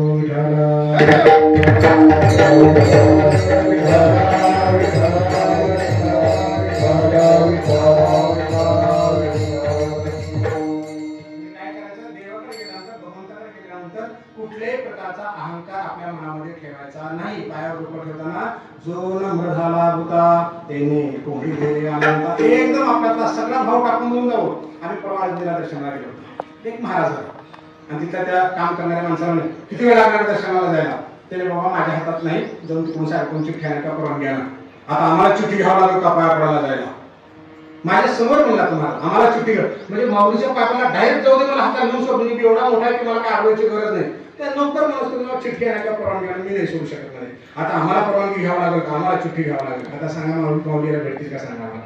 शक्यच नाही नाही म्हणजे नाही. तोंड भरो विचारा आणि अंतकरणी विषयाशी थारा तरी नातुडे का धुंधरा त्रिशुद्धी मी. ज्याच्यामध्ये किंचित अहंकार आहे अर्जुना त्याच्या माझ्या भेटीचा संबंधच येत नाही. म्हणून जो नम्र झाला होता ते कोंडीले अनंता नम्रच झाला पाहिजे. हात जोडले पाहिजे. कारण 14 गुणाचा मालक आहे तो आणि तिथं सुद्धा आपण अहंकार घेऊन जातो. म्हणून दासीकेशीने आठवण दिली की या खड्ड्याकडे बघितल्यानंतर कसल्याही भक्ताला स्वतः अहंकार येता कामा नये. आणि दुसरं कडे काय सांगतं आईची बापाची नवऱ्याची बायकोची एकमेकाची आज्ञा आपण पाळावं त्याचं उल्लंघन करू नये म्हणजे संसार सुखाने होतो धन्य होतो. आता थोडं वर येऊ आपण. कामपात्र आहे एका विषयीची मुलगी आहे. एक वाईट माणूस तिच्या मागे लागला लावालावी केल्यामुळं आणि ती घाबरून गेली. भगवंताच्या दारात केली भजन केली. भगवंताला विनंती केली पांडुरंगा मला तुझ्या चरणी जागा दे. आता मला परत पाठवून हा दे नको. कुठे दिली जागा कामपात्रीला इथे दिली. बरोबर आहे. धन्यानी जन्मालो दास विठोबाचे धर्म पांडुरंगाच्या मांडीकर देखील आपल्या लक्षात आलं पाहिजे की जर एखादी आपला स्त्री असेल अन्याय होत असेल तिला सहकार्य करणं म्हणजेच पांडुरंगाचे दास होणं. त्याच्यातले गुण आपल्याला उतरणं म्हणजे दास होणं. थोडं वर येऊ. हरिहरा भेद नाही करू नये वाद. नरहरी महाराजाला हरी आणि हार मध्ये भेद दिसत होता आणि नरहरी महाराज जागा कटीमध्ये जागा मिळेल असं म्हणतो. त्या करदोड्याच्या माध्यमातून नरहरी महाराजांची आठवण झाली पाहिजे. हरी आणि हार एकच आहे. त्या दोन देवामध्ये फरक करण्याचा आम्हाला अधिकार नाही. ही विठोबाकडे पाहिल्यानंतर धन्यानी जन्मालो दास विठोबाचे. पुढे छातीवर भृगुऋषीची लात दिसते. कोणत्या छातीवर आहे आता कोणी डावामध्ये उजवामध्ये कोणा जात नाही पण बघा कोणत्या छातीवर आहे. जे जे विष्णूचे अवतार आहेत बालाजी असतील विष्णू असेल कृष्ण असेल त्या ठिकाणी प्रत्येक ठिकाणी छात आहे का जे उरी हरितलासी पापारा तयाचा चरणू वाहासी दातारा अजून वैर्याचे कलेवरा विसंबसेना. अरे देवा असं विचित्र आहे. तुझ्या छातीवर लात मारली तर तुझ्या छान केसात फिरवतोस. कोण आहे भृगुऋषी कोण आहे भगवंताचे लेकरू आहेत. विठू माझा लेकूर बाळा संगे लेकुरांचा मेळा. तो लेकूर आहे ना तुमच्या लेकरांच्या छातीवर लात मारल्या मी सांगा 100% मारले लहानपणी आपल्या नातुंडाने मारल्यानंतर त्याचा आनंद वाटला. भृगुऋषी लेकरू भगवंताच्या छातीवर लात मारले छान केसात भगवंत मिळवतो म्हणजे ती लात सुद्धा भगवंत दाखवतो. एवढा नंबर पुन्हा भगवंतामध्ये आहे. पुढे येऊ आपण गळ्यामध्ये तुळशीची माळ आहे. कुठली तुळशीची माळ आहे भगवंत ओळखू यावर का रात्र दिवस कशासाठी तुम्हाला सांगू लागलो कारण ज्ञानोबाने 8व्या अध्यायामध्ये सांगितलं ज्ञानविषयीमध्ये मृत्यू कधी माहिती नाही. पण मृत्यू समय त्याला ज्याची आठवण आली तो पुढच्या जन्माला जाणार आहे. जगभराची कथा तुम्हाला माहिती आहे. रात्रंदिवस भक्ती केली, हरणाच्या पिल्ल्याला पाळलं आणि मृत्यू समय काय डोक्यात आलं त्याच्या, ह्या पिल्ल्याला कोण सांभाळेल, पिल्ल्याला कोण सांभाळेल, मेला पुढच्या गेला तो जगभरत राजा हरणाच्या पोटी गेला. मग माऊली म्हणाले आणि मरणी जयाचे आठवे तो तेच गती ते पावे म्हणून सदा स्मरावे माते चितवा. म्हणून अर्जुना मृत्यू समय त्याला ज्याची आठवण झाली पुढचा जन्म त्याचा तसा होणार असल्यामुळे सदैव माझं स्मरण कर आणि माझं स्मरण केलं ते ऋणपण देखवणे आणि आपली आची उत्तीर्ण व्हावं लागली. भक्ताचे आतून त्यागी परिचर्या करी. मग ते भक्ताच्या जवळच राहतो मी आणि काय होतं ते मरणाईच कडे मरून गेले पुढे मग मरणे आणि कडे जातील केली आणि ते माझ्याशी ते होऊन जातात. मेला तर दुसरीकडे जायचा प्रश्नच निर्माण होते. म्हणून आपण भगवंताची आठवण करण्यासाठी बिलकुल पांडवांना नमस्कार करायचं बिलकुल नाही. बरोबर आठवण करायची. डाव्या पाला काय, उजव्या पाला काय, वर गेल्याचं काय, कडक काय, मांडीमध्ये काय आहे, कमरेला काय आहे, गळ्यामध्ये कोणती कौस्तुभ मनीस काय, कुठून आला, माळ कोणी दिलेली आहे, कोणती माळ पाहतो, कोणाच्या जालंधरची पत्नी वृंदा. वृंदावन म्हणतो ना तुळशी वृंदावन, ती वृंदा भगवंताला तर नावीलाच होता. ते युद्धामध्ये असून मारले जात नव्हते. सगळ्याच्या सामन्यानुसार त्या वृंदेकडे आले. ती त्यांची भक्त असताना सुद्धा जालिंदरचं रूप धरलं नव्हतं. तुम्हाला काय सांगितले, कारण तुम्ही ह्या कथा ऐकलेल्या आहेत म्हणून सांगितले. ते रूप धरलं त्याचं, ती भक्तीतून बाहेर पडली, घडल्या नवऱ्याला मारून टाकलं देव लोकांनी तिच्या जालिंदरला आणि तिला कळलं की हे सगळं विष्णूमुळे झालंय आणि तिने शाप दिले भगवंताला. शाप दिल्यानंतर स्वतःचा ध्येय सोडला आणि त्या राखेमध्ये तुळशीचं रोपटं उगवलं आणि त्या तुळशीच्या रोपट्याची त्याची शाप देणाऱ्या बाईची सुद्धा भक्ताची सुद्धा आठवण भगवंतांनी तुळशी माळ गळ्यामध्ये घेतली. ती तुळशी माळ दास विठोबाचे. एखाद्या वेळेस रागाच्या भरात आई उलट सुलट बोलली तर सोडून द्यायचा म्हणून, अशी बोलली तशी बोलली, बिलकुल मायबापाबद्दलचे शब्द जगात बाहेर सांगायचे नाहीत, कधीच सांगायचे नाही. रागाच्या भरात बोललं तर त्याच्या पाठीमागे प्रेम असतं. भक्तांनी शाप दिला तर भगवंत स्वीकारतो. त्या तर माय पण नव्हती बघा आपली ह्याची गांधारी, तिने शाप दिला तुझे अनुकूल सगळे नष्ट होऊन तरी स्वीकारलं त्याला. त्या प्रत्येकाचं कालिंदीच्या बायका कशी माता होत्या का, फक्त कृष्ण त्याला माता म्हणाला होता, त्याच्या नवऱ्याला सोडून दिलं. म्हणजे प्रत्येक ठिकाणी भगवंताने सर कामधेनू माता इंद्राच्या वतीने आली ते गोवर्धन उचलला तेव्हा इंद्राला शाप द्यायला भगवंत चिडले होते. त्या कामधेनू मातेने विनंती केली, ती माता नव्हती, तिचं पण भगवंताने ऐकलं. थोडक्यामध्ये जर देव माईचा ऐकतो, सावत्रायचा ऐकतो, तर आपण सुद्धा आपल्या मायबापाचं ऐकावं. रागाच्या भरात बोललं म्हणून त्याला शाप समजू नये. तर हा शाप असताना सुद्धा गळ्यामध्ये घेतला. म्हणून तुम्हाला बोलता बोलता सांगत होतो मी की आपल्या आई वडिलांबद्दल जगात बोलणं म्हणजे पाप असतं, धन्यता सगळी निघून देते. हे असो आपुली जननी नग्न दाविलिया जनी तीर्थची परिपत्नी कारण होय. माय बापाबद्दलचे अपशब्द जगात बोलणं, माझा बाप असेल, माझी माय तशी आहे, म्हणजे 100% पतनाला जाणं आहे. कुठल्याही परिस्थितीमध्ये किती रागाला, किती नाराजी झाली, आई वडिलांबद्दल कधीही जगात बाहेर लोकांसमोर कधी चुकली चाली करायची नाही. असो पुढे आलो. आता बघा, ज्या महादेवाचं वर्णन नव्या अध्यायामध्ये आलं गणेशमध्ये गीतेमध्ये, करिता तापसाची कळसणी कौमुम जोडा ठेवी गिळसुर पाणी तोही अभिमान सांडवणे पायवणे माथा वाहे. ज्या महादेवांचं कौतुक केलं जातं तपस्यामध्ये महादेवासारखा तपस्वी नाही, पण त्या महादेवांनी आपला अभिमान टाकून दिला आणि विष्णूच्या पायातून निघालेली गंगा स्वतःच्या डोक्यावर धारण केली असं नव्या अध्यायामध्ये सांगितलं. आता त्या महादेवाला भगवंताने पांडुरंगाने आपल्या डोक्यावर घेतलं. लक्षात आलं का? म्हणजे कोणता देव लहान मोठ म्हणण्याचा आपल्याला अधिकार नाही. हरी हरा भेद नाही करू नये. त्या महादेवाला भगवंताने डोक्यावर घेतलं. अशा पांडुरंगाचे दास धन्याने जन्मालो दास विठोबाचे झालो.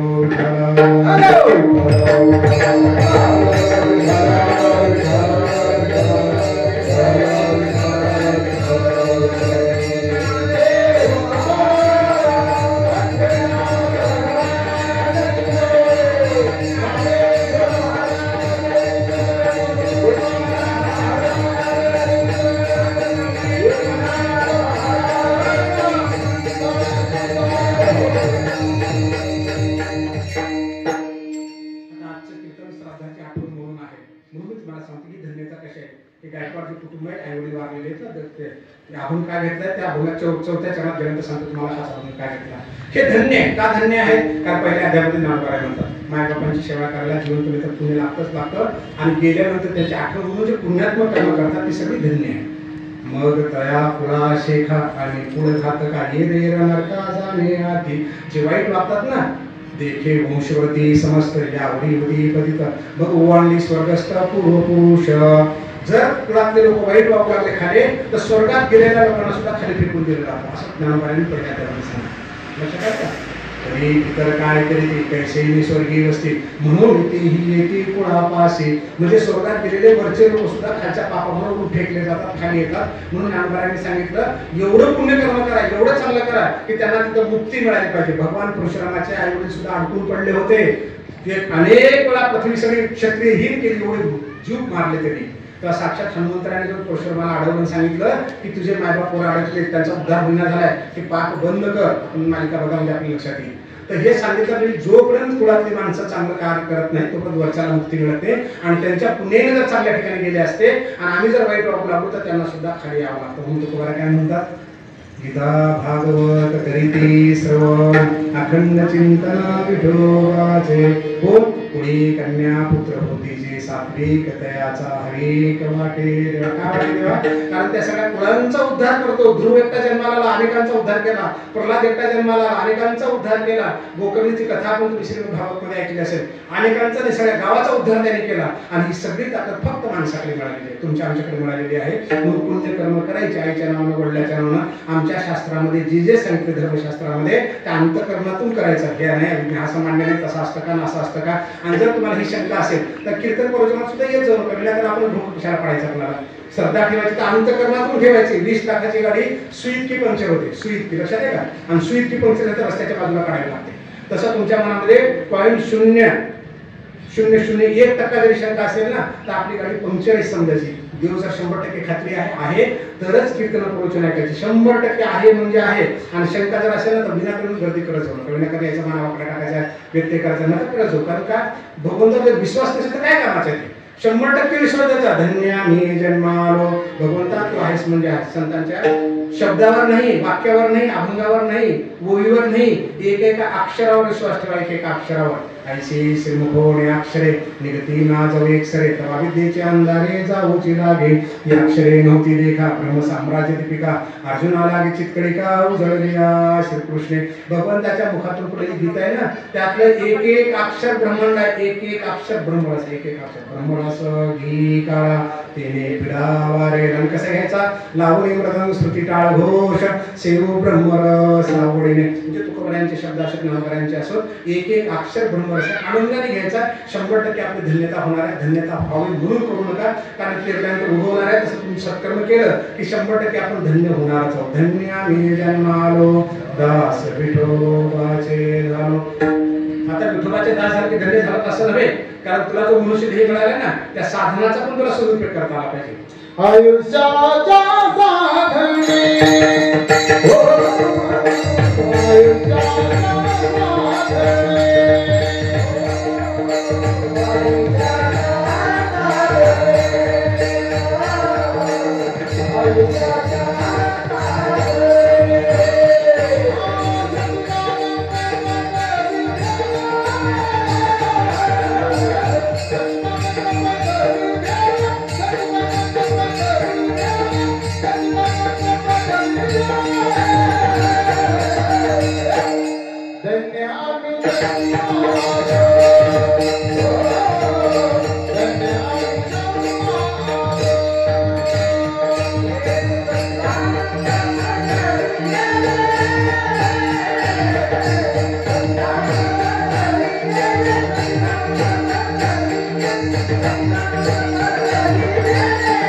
आयुष्याच्या साधने शेती, मोटरसायकल, गाडी, पुराणा विस्तार नाही, त्या साधनाकडे तुकोबाराने गेले.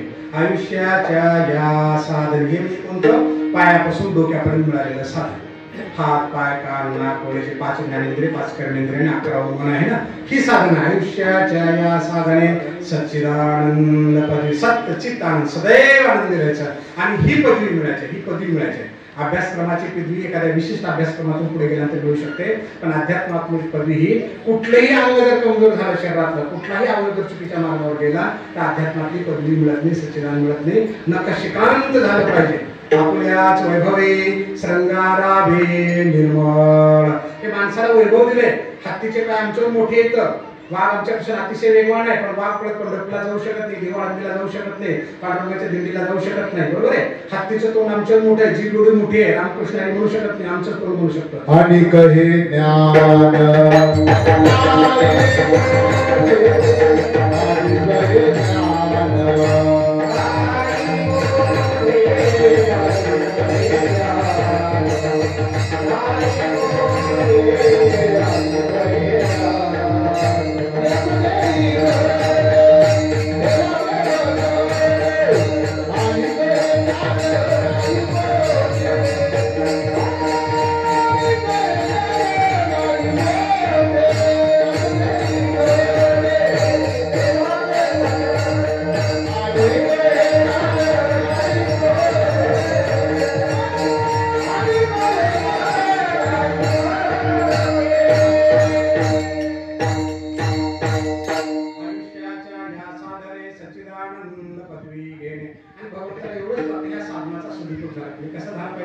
हाताचे करणे का पायाचे चालणे ते होय मज कारणे ऐसे करी.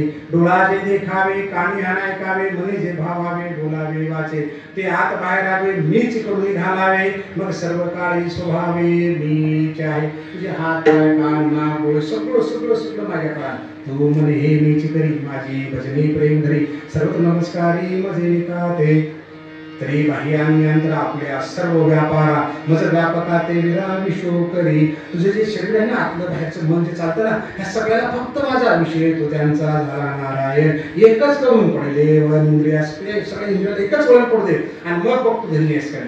आयुष्याच्या या साधने सच्चिदानंद पदवी घेऊन खूप सुंदर साधन दिले. जगातल्या 14 गुणामध्ये किती जरी देह असतील मोठमोठे आपल्यापेक्षा, किती बलशाली असतील, किती भारी असतील, तर मनुष्य देहासारखा देह नाही. वाघाला, हत्तीला, आजगराला सुद्धा आपण पिंजरा टाकतो, आपण तिने पिंजरा टाकू शकतो. बरोबर ना. एवढं सुंदर आहे. आयुष्याच्या या साधने म्हणजे भावाचे बांध फोडण्यासाठी हात दिलेले नाही, लोकांकडे वाईट नजर बघण्यासाठी डोळे दिलेले नाही, मनात काहीतरी विचित्र विचार आणण्यासाठी तुला दिलेले नाहीत, अहंकार काढण्यासाठी दिलेले नाहीत, सगळं चांगलं करण्यासाठी दिलेत, सगळं चांगलं करण्यासाठी दिलेत. तुम्हाला उदाहरण सांगतो बरं. आपल्या मनामध्ये गैरसमज असा असतो की साधन म्हणजे की नाशवंतवादी दिसतात, गाडी घोडं प्राण गोरं, तुमचे पोरं काय करतात, कोणी काय करतात, काहीतरी उत्तर देत असतो आपण. तुम्हाला आठवत असेल तर बघा, एक 30 वर्षाची घटना मी तुम्हाला फक्त आठवून देतो की साधनाचा आहे त्या साधनाचा उपयोग केल्यानंतर काय होऊ शकतं. आठवत असेल तर बघा, तेव्हा चॅनल कमी होते, पण जे काही 2-4 चॅनल होते तो व्हिडिओ पुन्हा पुन्हा फिरत होता. मुंबईमधला एक मुलगा कलेक्टर झाला, म्हणजे IAS झाला. पाण्याची लाईन आहे, पाईपलाईन पाण्याची, आणि त्याच्यावर प्लॅस्टिकचा कपडा अंतरलेला असा, आणि ते घर आहे त्या मुलाचं, आणि त्या घरातला मुलगा IAS झाला. त्या आईला विचारतात लोक जाऊन, आई तुमच्या पोराला तुम्ही कलेक्टर करण्यासाठी तुम्ही काय तुमचं पोरं कलेक्टर झाला म्हणा, आता दिव्याची गाडी म्हणा, फलन होणार. ती फक्त म्हणते म्हणाले मला काही कळलं, मला काही कळलं. आता कलेक्टर होणार तर तुमचा मुलगा फलन झाला, हो म्हणाले मला काही कळलं. एक सुंदर प्रश्न त्यांनी विचारला. प्रश्न काय, आई तुम्ही काय करता. ती म्हणजे विटा टाकते, म्हणजे टोप्यात विटा घ्यायच्या, ह्याच्या नोंद टाकायच्या, रोजगाराचं काम करायचं. दुसरा प्रश्न विचारला, आई तुमचं पोरं कलेक्टर म्हणून तुम्ही काय केलं. जर हा प्रश्न आपल्याला विचारला तर आपण काय उत्तर दिलं असं, मंगळसूत्र विकलं, 2 एकर धान विकलं, 2 एकर विकलं, कर्ज काढलं, फळानं त्याला विस्तार केला. आता ते रोजगार करणारी बाई काय सांगेल मला सांगा बरं. तिच्या राहणीमानावर ती विधवा दिसते. काय म्हणते, तिला विचारलं, आई तुमचं पोरं कलेक्टर म्हणून तुम्ही काय केलं. ती काय म्हणे, माझ्यापेक्षा काय करायला, फक्त त्याच्यापेक्षा बाजूला बसून राहत होते, आणि ते विंचू डोक्यावर ते चालण्या 7 चालण्या, तो विंचू डोक्यावर की त्याला उठून राहतो, त्याच्या बाजूला बसून राहते. का बरं बसत होते बाजूला तुम्ही. कारण मी आज झोपले की नाव बदलून सांगतो, मी आज झोपले की आमचा श्याम्या झोपत होता, आणि श्याम्या झोपली म्हणून मी आज बाजूला बसून राहतो.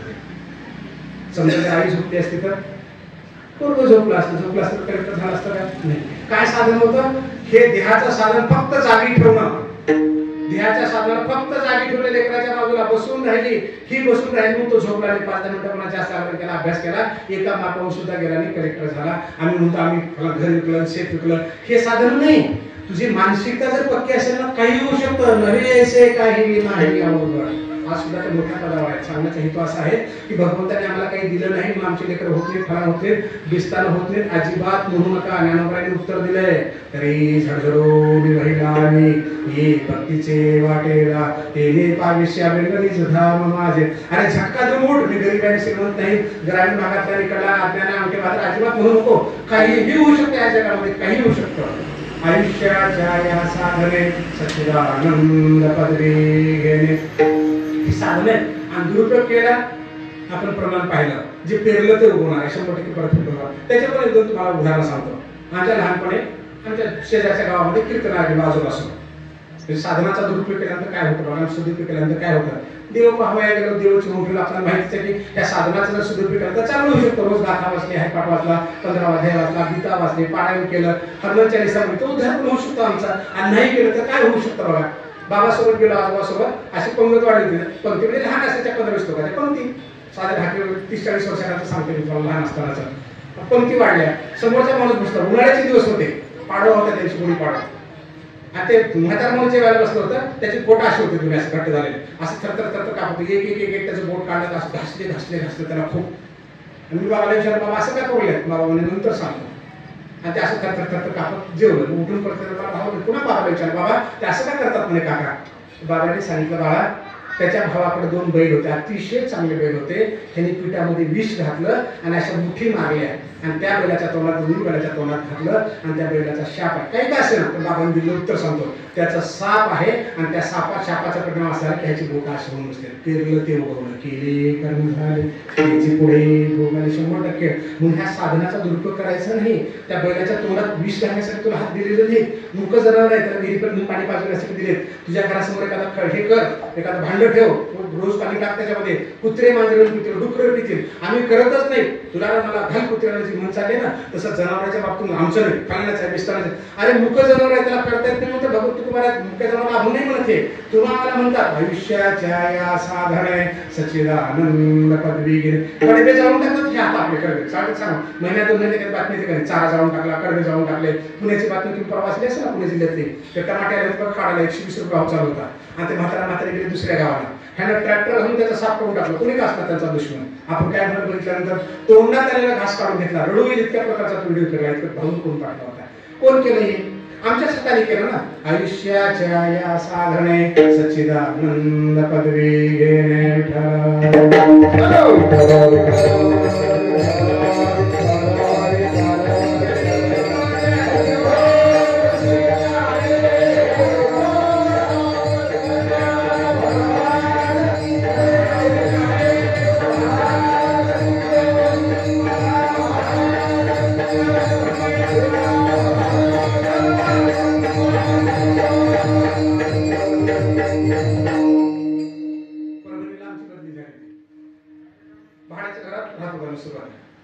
आमच्या घरी भजन व्हायचं बरं का. दर गुरुवारी तेव्हापासून भजन होतं. ते बायका वगैरे संध्याकाळी भजनाला हरिपाठाला आले की बाजूला बसले म्हातारे, काय तुझ्या डोक्यात द्यायचं माहिती, त्या डोक्यात बसले जेवढं वाईट बोलायचं टाकून बोलायची त्याला. आम्ही काहीच म्हणायचं नाही. चांगला वाटतं मिसळ मायक्रो सांगू तेवढे घाणगडी शब्द त्या बायकांना ते वापरायचे, काही कारण नसतात. आयुष्याच्या या साधने आपल्या वळे नाही मी बोलत, सखा कृपावंत वाचा त्याचे. तुम्हाला चुगल्या चाड्या करण्यासाठी तोंड दिलेलं नाही, लावालावी करण्यासाठी तोंड दिलेलं नाही. भगवंताचं नारायण नामे होऊ जीवनमुक्त, भगवंताचं नाव घेण्यासाठी तोंड दिलेलं आहे. पण नारायणाचं नाव घ्यायला आलेल्या माणसाला सुद्धा ती काही उलट सुलट बोलायचे. मी जीवनातलं का उदाहरण सांगू लागलो तुम्हाला, कारण तुमच्या आमच्या जीवनामध्ये ह्या चुकाची पुनरावृत्ती नको म्हणून सांगू लागलो. कारण परतफेड आहे म्हणजे आहे. ठीक आहे, ते बसणाऱ्या बोलायची, वाईट बोलायची. आमची बदली झाली, मला क्वार्टर मिळालं, त्याचा भाग वेगळा. आता 2-3 वर्षाखाली ती म्हातारी वागली तिथे, तर लोक असे सांगतात की तिच्या अंगावर पूर्ण वारं गेलं होतं. आता पापड लाल घालायचं, त्याला राम सुद्धा म्हणता येत नव्हतं, खायला ते सुद्धा म्हणता येत नव्हतं. म्हणजे पेरलं ते उगवलं 100%. हा निसर्गाचा नियम आहे. ह्या आयुष्याच्या साधनाचा दुरुपयोग अजिबात करू नका. चुगल्या करण्यासाठी, लावालाव्या करण्यासाठी, भांडण करण्यासाठी अजिबात करू नका. जेवढं चांगलं करता येईल तेवढं करा, कारण गेलेला क्षण आयुष्यामध्ये पुन्हा परत नाही. आयुष्याच्या या साधने सच्चिदानंद पदवी घेणे आपल्या मानसिकतेवर खूप सुख अवलंबून आहे, म्हणून खूप अवलंबून आहे. मुंबई पुण्याला जर गेलात ना 50-50 मधली इमारती असतात. त्या इमारतीमध्ये पहाटे 3 वाजता 4 वाजता बघा तुम्ही, काही लोक लाईट शोध असतात, फिरत राहतात, सावल्या दिसतात, माणसं फिरलेली दिसतात त्या सावल्याकडून. इंजेक्शन गोळ्या घेऊन सुद्धा झोप येत नाही. आणि त्याच मुंबई पुण्याला जाताना जर रेल्वे थांबली ना, त्या रेल्वे पटरीच्या बाजूला झोपड्या असतात, त्या झोपड्यामध्ये घुरलेला आवाज येतो आपल्याला. म्हणजे तुमच्या मानसिकतेवर, आपल्या मानसिकतेवर प्रचंड सुख अवलंबून आहे, प्रचंड सुख अवलंबून आहे. ज्याला आयुष्यात दुरुपयोग करायचा त्याला सुख मिळण्याचा प्रश्नच येत नाही. परवा मी मुंबईला गेलो होतो, मी बाहेर मित्र मुंबईला थांबलो. मी म्हणलं वहिनी मला चटई द्या झोपायला. नाही नाही म्हणे, तुम्ही आपली बेडरूम तर बघा, एवढं यशवी पिशवी तर गाद्या स्पंजच्या अशा मोठ्या मोठ्या लावलेल्या आहे, आणि तुमच्या निमित्तानं साहेबाला झोप लागली तर लागेल. म्हणून का नाही, आमच्या साहेबाला झोपच येत नाही. आता मला तुम्हाला सांगायच्या नंतरचा विषय जाऊ द्या. म्हणजे सुखाची साधनं खरेदी केली, झोपाच्या गाद्या स्पंज म्हणजे झोप येतेच असं नव्हे, कारण दोरी अडकलेली आहे सगळी. लक्षात आलं का? चटीवर पण झोप येऊ शकते, थोड्या स्पंजच्या गाद्यावर सुद्धा त्यांना झोप येत नसते. सुख वस्तू खरेदी केल्यामुळे झोप येईलच, सुख मिळेलच असं नव्हे. तुझ्या मानसिकतेवर आहे, तुझं आहे तुझं पाशी चुका म्हणे तेथे सुखा काय मिळते समाधान चित्ताचे. आपल्या चित्तावर अवलंबून आहे, आणि हे सगळं चित्त कुठे कृप होतं? तुमच्या या सगळ्या 5 ज्ञानेंद्रिय, 5 कर्मेंद्रिय, 11 मन. आयुष्याच्या या साधने सच्चिदानंद पदवी घेणे विठ्ठला.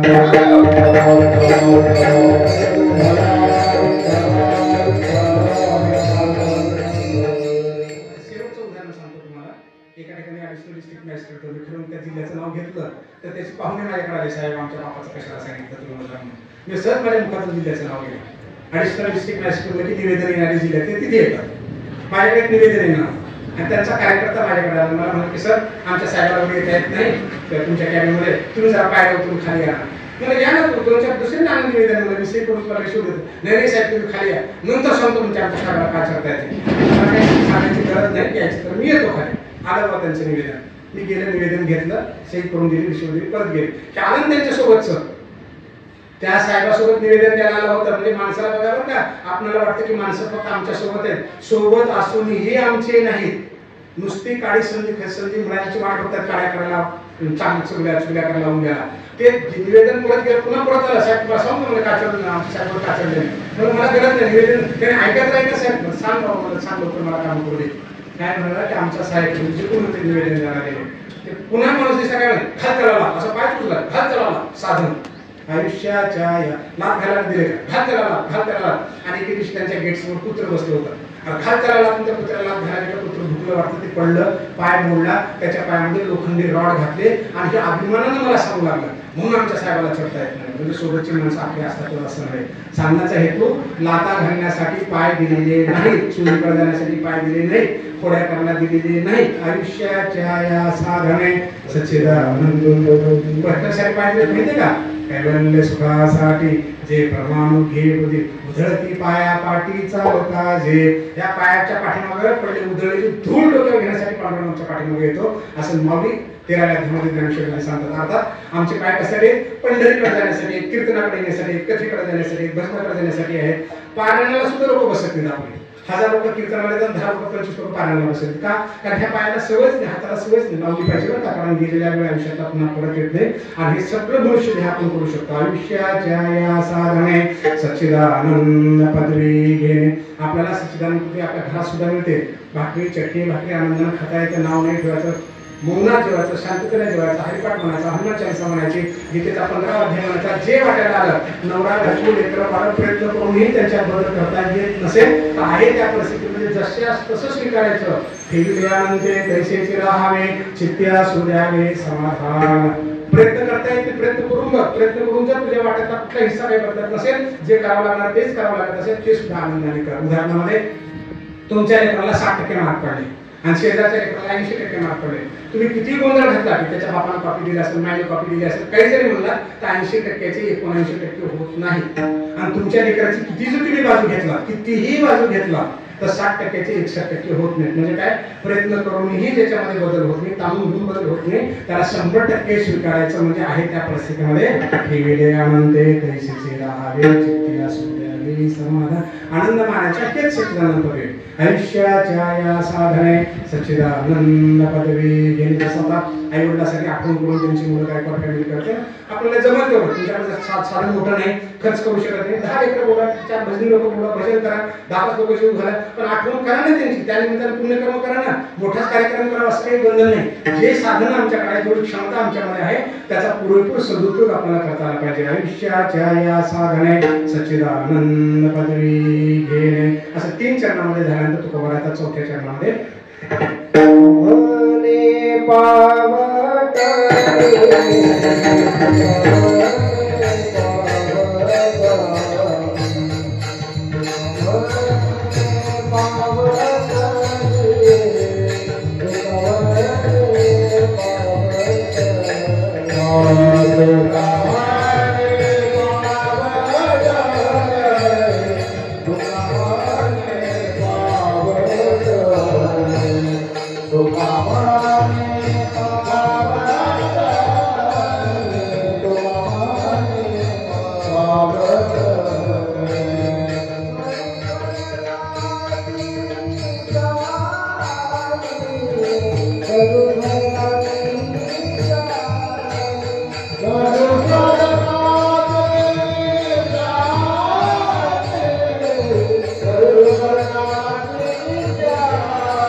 ज्या ज्या 14 भुवनातल्या सगळ्यात भारी गोष्टी ज्या म्हणतो आपण नाशवंत ध्यानाला ज्या आवडतात त्या सगळ्या स्वर्गामध्ये तुका म्हणे पावटणे करू स्वर्गाची निशाणी. आम्हाला काही त्याची किंमत वाटणार नाही. स्वर्ग सुद्धा पायाकडे म्हणजे सगळं वैभव जगातलं. म्हणूनच कदाचित तुका बरं असं म्हणत असेल ना. काय म्हणाले तुका बरं आहे. भगवंताने सांगितलं तुला काय पाहिजे. नलगे मुक्ती धन संपदा संत संगी सदा. धनाची गरज असताना सुद्धा आम्हाला नको म्हणाले. फक्त चांगल्याचा सहवास आम्हाला पाहिजे. आता एवढा महात्मा काय म्हणणार. स्वर्गाला पायाखाली. स्वर्ग म्हणजे काय सगळ्या सुविधा असलेलं. मी तुम्हाला प्रारंभी म्हणालो हा अभंग का घेतला. अगोदर तुमचं बॅनर पाहिलं त्यात वैकुंठ आपलं स्वर्ग असं जर लिहिलं असतं तर अभंग घ्यायचं सर्व असतं. तुम्ही काय काय म्हणजे कैलासवासी बरोबर आहे. वैकुंठ आपलं हे नाही स्वर्ग नाही लिहिलं. का बरं स्वर्गात कैलासमध्ये काय फरक आहे. तर म्हणलं सर मंदिरात गेलो होतो गुरुवार आहे पाय पडायला गेलो होतो. एवढं पूर्ण करून का स्वर्गाला जायचंय का. माझ्या तोंडातून सहज शब्द गेला. मी का पापी का चोर आहे म्हणलं स्वर्गाला जायला. कैलासवासी लिहिलं मी सांगितलं ना तर कसं आपलं स्वर्गवासी लिहिलं असतं तरी उदाहरण सांगितलं नसतं. मी म्हणलं मी का चोर आहे का पापी. तुम्ही चोरून पापी लोक स्वर्गाला जातात म्हणलेच कसे काय. हात आपटला साहेबांनी किती जोर आहे. म्हणलं आता तो उत्तर द्यावं लागेल. सगळे लोक माझ्याकडे बघू लागले. म्हणजे ठीक आहे साहेब आता उत्तर देतो. माऊलीने सांगितलं मला नव्याध्यामध्ये. माऊली काय म्हणाले. म्हणून मजवी न पावी जय स्वर्गू तो अज्ञानाचा पुण्यमार्ग ज्ञानी ते स्वर्गू हानी म्हणते. मला सोडून स्वर्गाला जाणं म्हणजे आपली हानी करून घेणं आहे का. म्हणजे येता पैसवटा द्विदागा होणता स्वर्ग नरको या वाटा चोरांची. स्वर्ग आणि नरक चोरांची वाट आहे. पुण्यात्मके पापे स्वर्गाई जे पापात्मके पापे नरका जायचे. माते जे पाविजे ते शुद्ध पुण्य. अरे अर्जुना पापी लोकांचा रस्ता येतो. माझे काढायचं असेल तर शुद्ध पुण्य लागतं. काय पुण्याची पावटी सरे इंद्रपणाची उठी उतरे येऊ लागते माघारे मृत्यू लोका. तिथलं पुण्य संपलं की मृत्यू लोकात वापस यावं लागतं. लक्षात आलं का. तिथलं पुण्य संपलं की मृत्यू लोकात वापस यावं लागतं. म्हणजे पापी लोकांचा मार्ग आहे. चोर लोकांचा मार्ग आहे स्वर्ग. आणि त्याच्याबद्दल तुकोबाराय म्हणले तुका म्हणे पावटणे करू स्वर्गाची निशाणी. आम्हाला काय देणं घेणे स्वर्गाशी. लक्षात आलं का. म्हणजे एवढा मोठा जरी अधिकार असला एवढ्या मोठ्या जरी गोष्टी तिथे उपलब्ध असल्या तरी आम्हाला नको. ज्या दिवशी माणसाला हे म्हणता येतं त्या दिवशी खरोखर त्याच्या डोक्यावरचं ओझं उतरलेलं असतं. देह धनाची आवडी भयते न सोडी विसंबू न शके धोंडी काठीण्य जैसे. दगड म्हणला की कठीणपणा आलाच. धन म्हणला की भीती आली. जर आता एखाद्याच्या घरात पैसे असतील ना तर दोनदा फोन करेल मोबाईलतून दार लावून घे बरं का. कोणी जाऊन नीट कुलपवलं नाही. परत एखादा ध्यान ठेवायला सांग आणि मग कीर्तन आले आणि तू घरीच बस नको कुठे घरात आलता चोर. कारण आपलं मनच लागत नाही कुठे पैसा तिथं असल्यानंतर. म्हणून आम्हाला तो स्वर्गच नको. तुकाराम महाराज काय म्हणाले पावटणी पायाखाली स्वर्ग करतो. थोडक्यामध्ये जगात नाशवंत बाबीतला जो आनंद आहे तो आमच्या पायाखाली नाशवंत बाबीचा. लक्षात आलं का. म्हणून आम्हाला काही नको. काय नको. घरा येऊ पा स्वर्ग कावरी पडो वाग हरी आत्मबुद्धीशी भंग कदालो. हे स्वर्गाला काय भीक आली काय घरामध्ये. आमच्या आत्मबुद्धीला भंग पडत नाही. म्हणजे आत्मबुद्धी आमची स्थिरच राहते. स्थिरच राहते. तुकोबारायांचं म्हणणं आहे. तुका म्हणे पावटणे करू स्वर्गाची निशाणी. थोडक्यामध्ये जर तुकोबारायांचं आम्ही नाव घेतो तुकोबारायांचा अहंकार घेतो तर मुठभर मातीसाठी भावासाठी भांडण जाऊ नका. खिशासाठी मागोपासाठी उलट सुलट बोलत जाऊ नका. जर स्वर्ग पाया घालण्याची ताकद त्या तुकोबारायांचं नावामध्ये आहे. ज्यांचं नाव घेतल्यानंतर यम कापतो आणि त्या तुकोबारायांच्या अभंगावर आम्ही कीर्तन पोहोचणार म्हणून दाखवणार. तुकाराम नाम घेता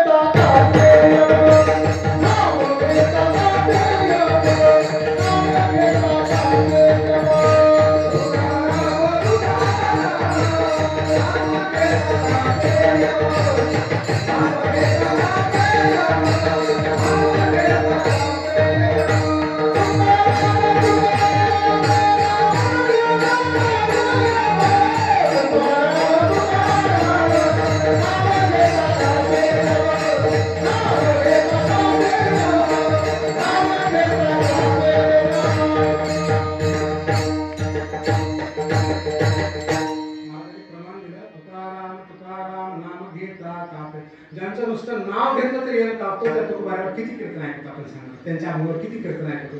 तरी पण कुठल्याच गोष्टी आपल्याकडून हातातून सुटत नाही. मंदिरामध्ये येतात धनाघन घंट्या वाजून होतात 5 रुपये त्या पेटीमध्ये टाकत नाही.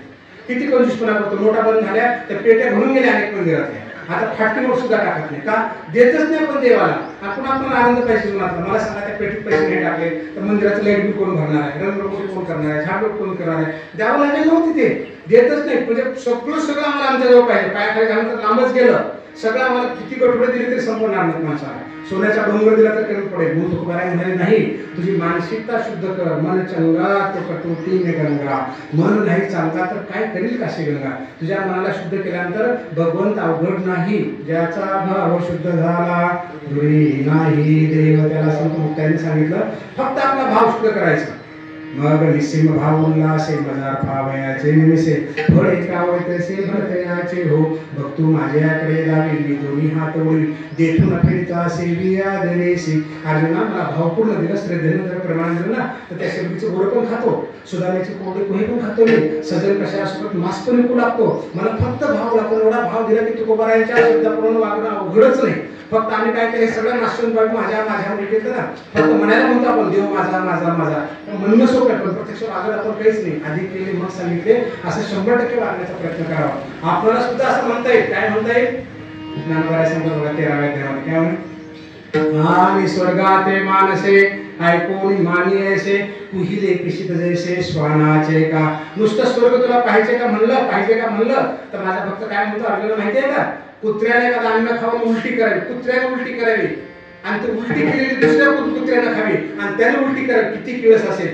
एवढा माझ्या भक्ताला स्वर्गाचं नाव घेतलं, हे ते स्वर्ग त्या कुत्र्याने उलटी केल्यासारखं किळस पण वाटतं. इतक्यात ह्याला माझा भक्त पोहोचतो का, कारण तो माझ्या बरोबरीला असतो. देव पाहायचे आपण पुन्हा पण ऐकतो ना, एवढ्याला येतं मग त्याला स्वर्गाची किंमतच वाटत नाही. त्याला अर्थामध्ये नाशवंत बाबीमध्ये माणूस अडकत नाही. आमच्यासाठी स्वर्ग म्हणजे काय, 2 एकर शेत असेल, घर असेल, दार असेल, भावासाठी वाद असेल, घरासाठी वाद असेल, वाद न करता जे काही आपल्याला सांभाळता येतं आनंदाने करणं म्हणजे स्वर्गातच राहण्याचं. तुका म्हणे वाळवंट बनवे नीट उत्तम. कितीही वाळवंट असलं तर त्या वाळवंटात सुद्धा बरं नीट उत्तम बघता आलं पाहिजे, म्हणजे स्वर्गाची किंमत माणसाला वाटत नाही. आणि वाळवंटाच असं वाटलं की 9 रुपयाचे 10 रुपये झाले पाहिजे, 10 रुपये झाले की 11 झाले पाहिजे, 11 झाले की 21 झाले पाहिजे, ते पुढेच लांब आपल्याशी कुठं लांबत जातात आणि आहे त्याचा आपल्याला आनंद मिळत नाही. आनंद मिळण्यासाठी ठेविले आनंदे तैसे प्रयत्न करून बघायचा. प्रयत्न करून सुद्धा त्याचा फरक पडत नसेल तर त्या परिस्थितीला अंतःकरणातून स्वीकारायचं, अंतःकरणातून शिवायचं. त्याचं नाव आहे तुका म्हणे पावटणे घरू स्वर्गाची निशाणी ठोकार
जो तुम्हाला मला देह मिळाला तो देव लोक इच्छा व्यक्त करतात. हे लोकीचा हा देह देव इच्छिताती पाहे. म्हणून देवाला जर आपल्याला हा देह आवडतो स्त्रीचा पुरुषाचा तुम्हाला मिळालेला तर 100% आपल्याला पण आवडला पाहिजे. म्हणून स्वतःपासून प्रेमाची सुरुवात करा. स्वतःला चांगलं म्हणा, स्वतःच्या पोतीचा सदुपयोग करा. मेलेलं बरं, सोडून दिलेलं बरं, घर निघून गेलेलं बरं, संन्यास घेतलेला बरं, चिडून काही गोष्टी चुकीच्या करत जाऊ नका. इहलोकीचा हा देहे देव इच्छिता ती पाहे धन्य मी जन्मालो दास विठोबाचे झालो. आणि धन्य भगवंताने आम्हाला इथे पाठवले. विठ्ठलाचे दास व्हायचे म्हणजे त्याच्या भक्तावर प्रेम करायचं. जे काय अंजली गांजले त्याची म्हणे जो आपले सोयरा द्यायला पावणार राहा सुख दुःखामध्ये जाणं एक प्रकारे देणं. जे काही आपल्याला देवाणघेवाण करता येते विचारायचे अन्न देण्याची वस्तूची ती अंतःकरणातून करायची निस्वार्थ भावने करायचा प्रयत्न करायचा. असं केलं तर धन्यता वेगळ्याने शोधावा लागणार नाही. धन्य मी जन्मालो दास विठोबाचे झालो. आयुष्याच्या या साधने सच्चिदानंद पदवी घेणे. हे जे साधन तुम्हाला मिळाले हात पाय कान नाक डोळे अतिशय चांगलं करण्यासाठी मिळाले. त्या चांगल्याच्या माध्यमातून आपण चांगलं करू शकतो. ही साधनं इतर प्राण्यांना तुमच्या आयुष्यासारखी नाही जे आम्हालाच मिळाली आम्हीच करू शकतो. तुका म्हणे पावटणे करू स्वर्गाचे निशाणे. आणि याप्रमाणे जर वागलो निस्वार्थपणे वागलो स्वतः प्रेम जर केलं तर स्वर्ग सुद्धा आम्हाला कमी वाटेल. कारण आम्ही स्वर्गापेक्षा सुद्धा भारी आहोत असं आपल्याला वाटेल. अशा प्रकारच्या अनुभवाची यश अपेक्षा आहे. छोटंसं जे घडलं ते सांगतो. पुन्हा पुन्हा माझ्याकडे बघतायत लोक. कपाळाला कुंकू बुका घेतला नाही माळ घेतला नाही तर तुकोबाराने सांगितलंय बुका लावू नये भाळा माळ घालू नये गळा. तुका म्हणे द्रव्य घेते देती तेही नरका जाते. मग बुका नको माळ नको तुमचं पॉकेट नको. तुकोबाराने सांगितलेल्या अभंगाप्रमाणे. अभंगाचा अर्थ असाच असेल असा नव्हे. माझ्या अल्पबुद्धीला जसं सांगण्याचा प्रयत्न केला चूक भूक क्षमा असावी. ज्ञानोबारायांच्या तुकोबाराच्या कृपेसाठी एकदा आपण त्यांचं भजन करूया. ज्ञानेश्वर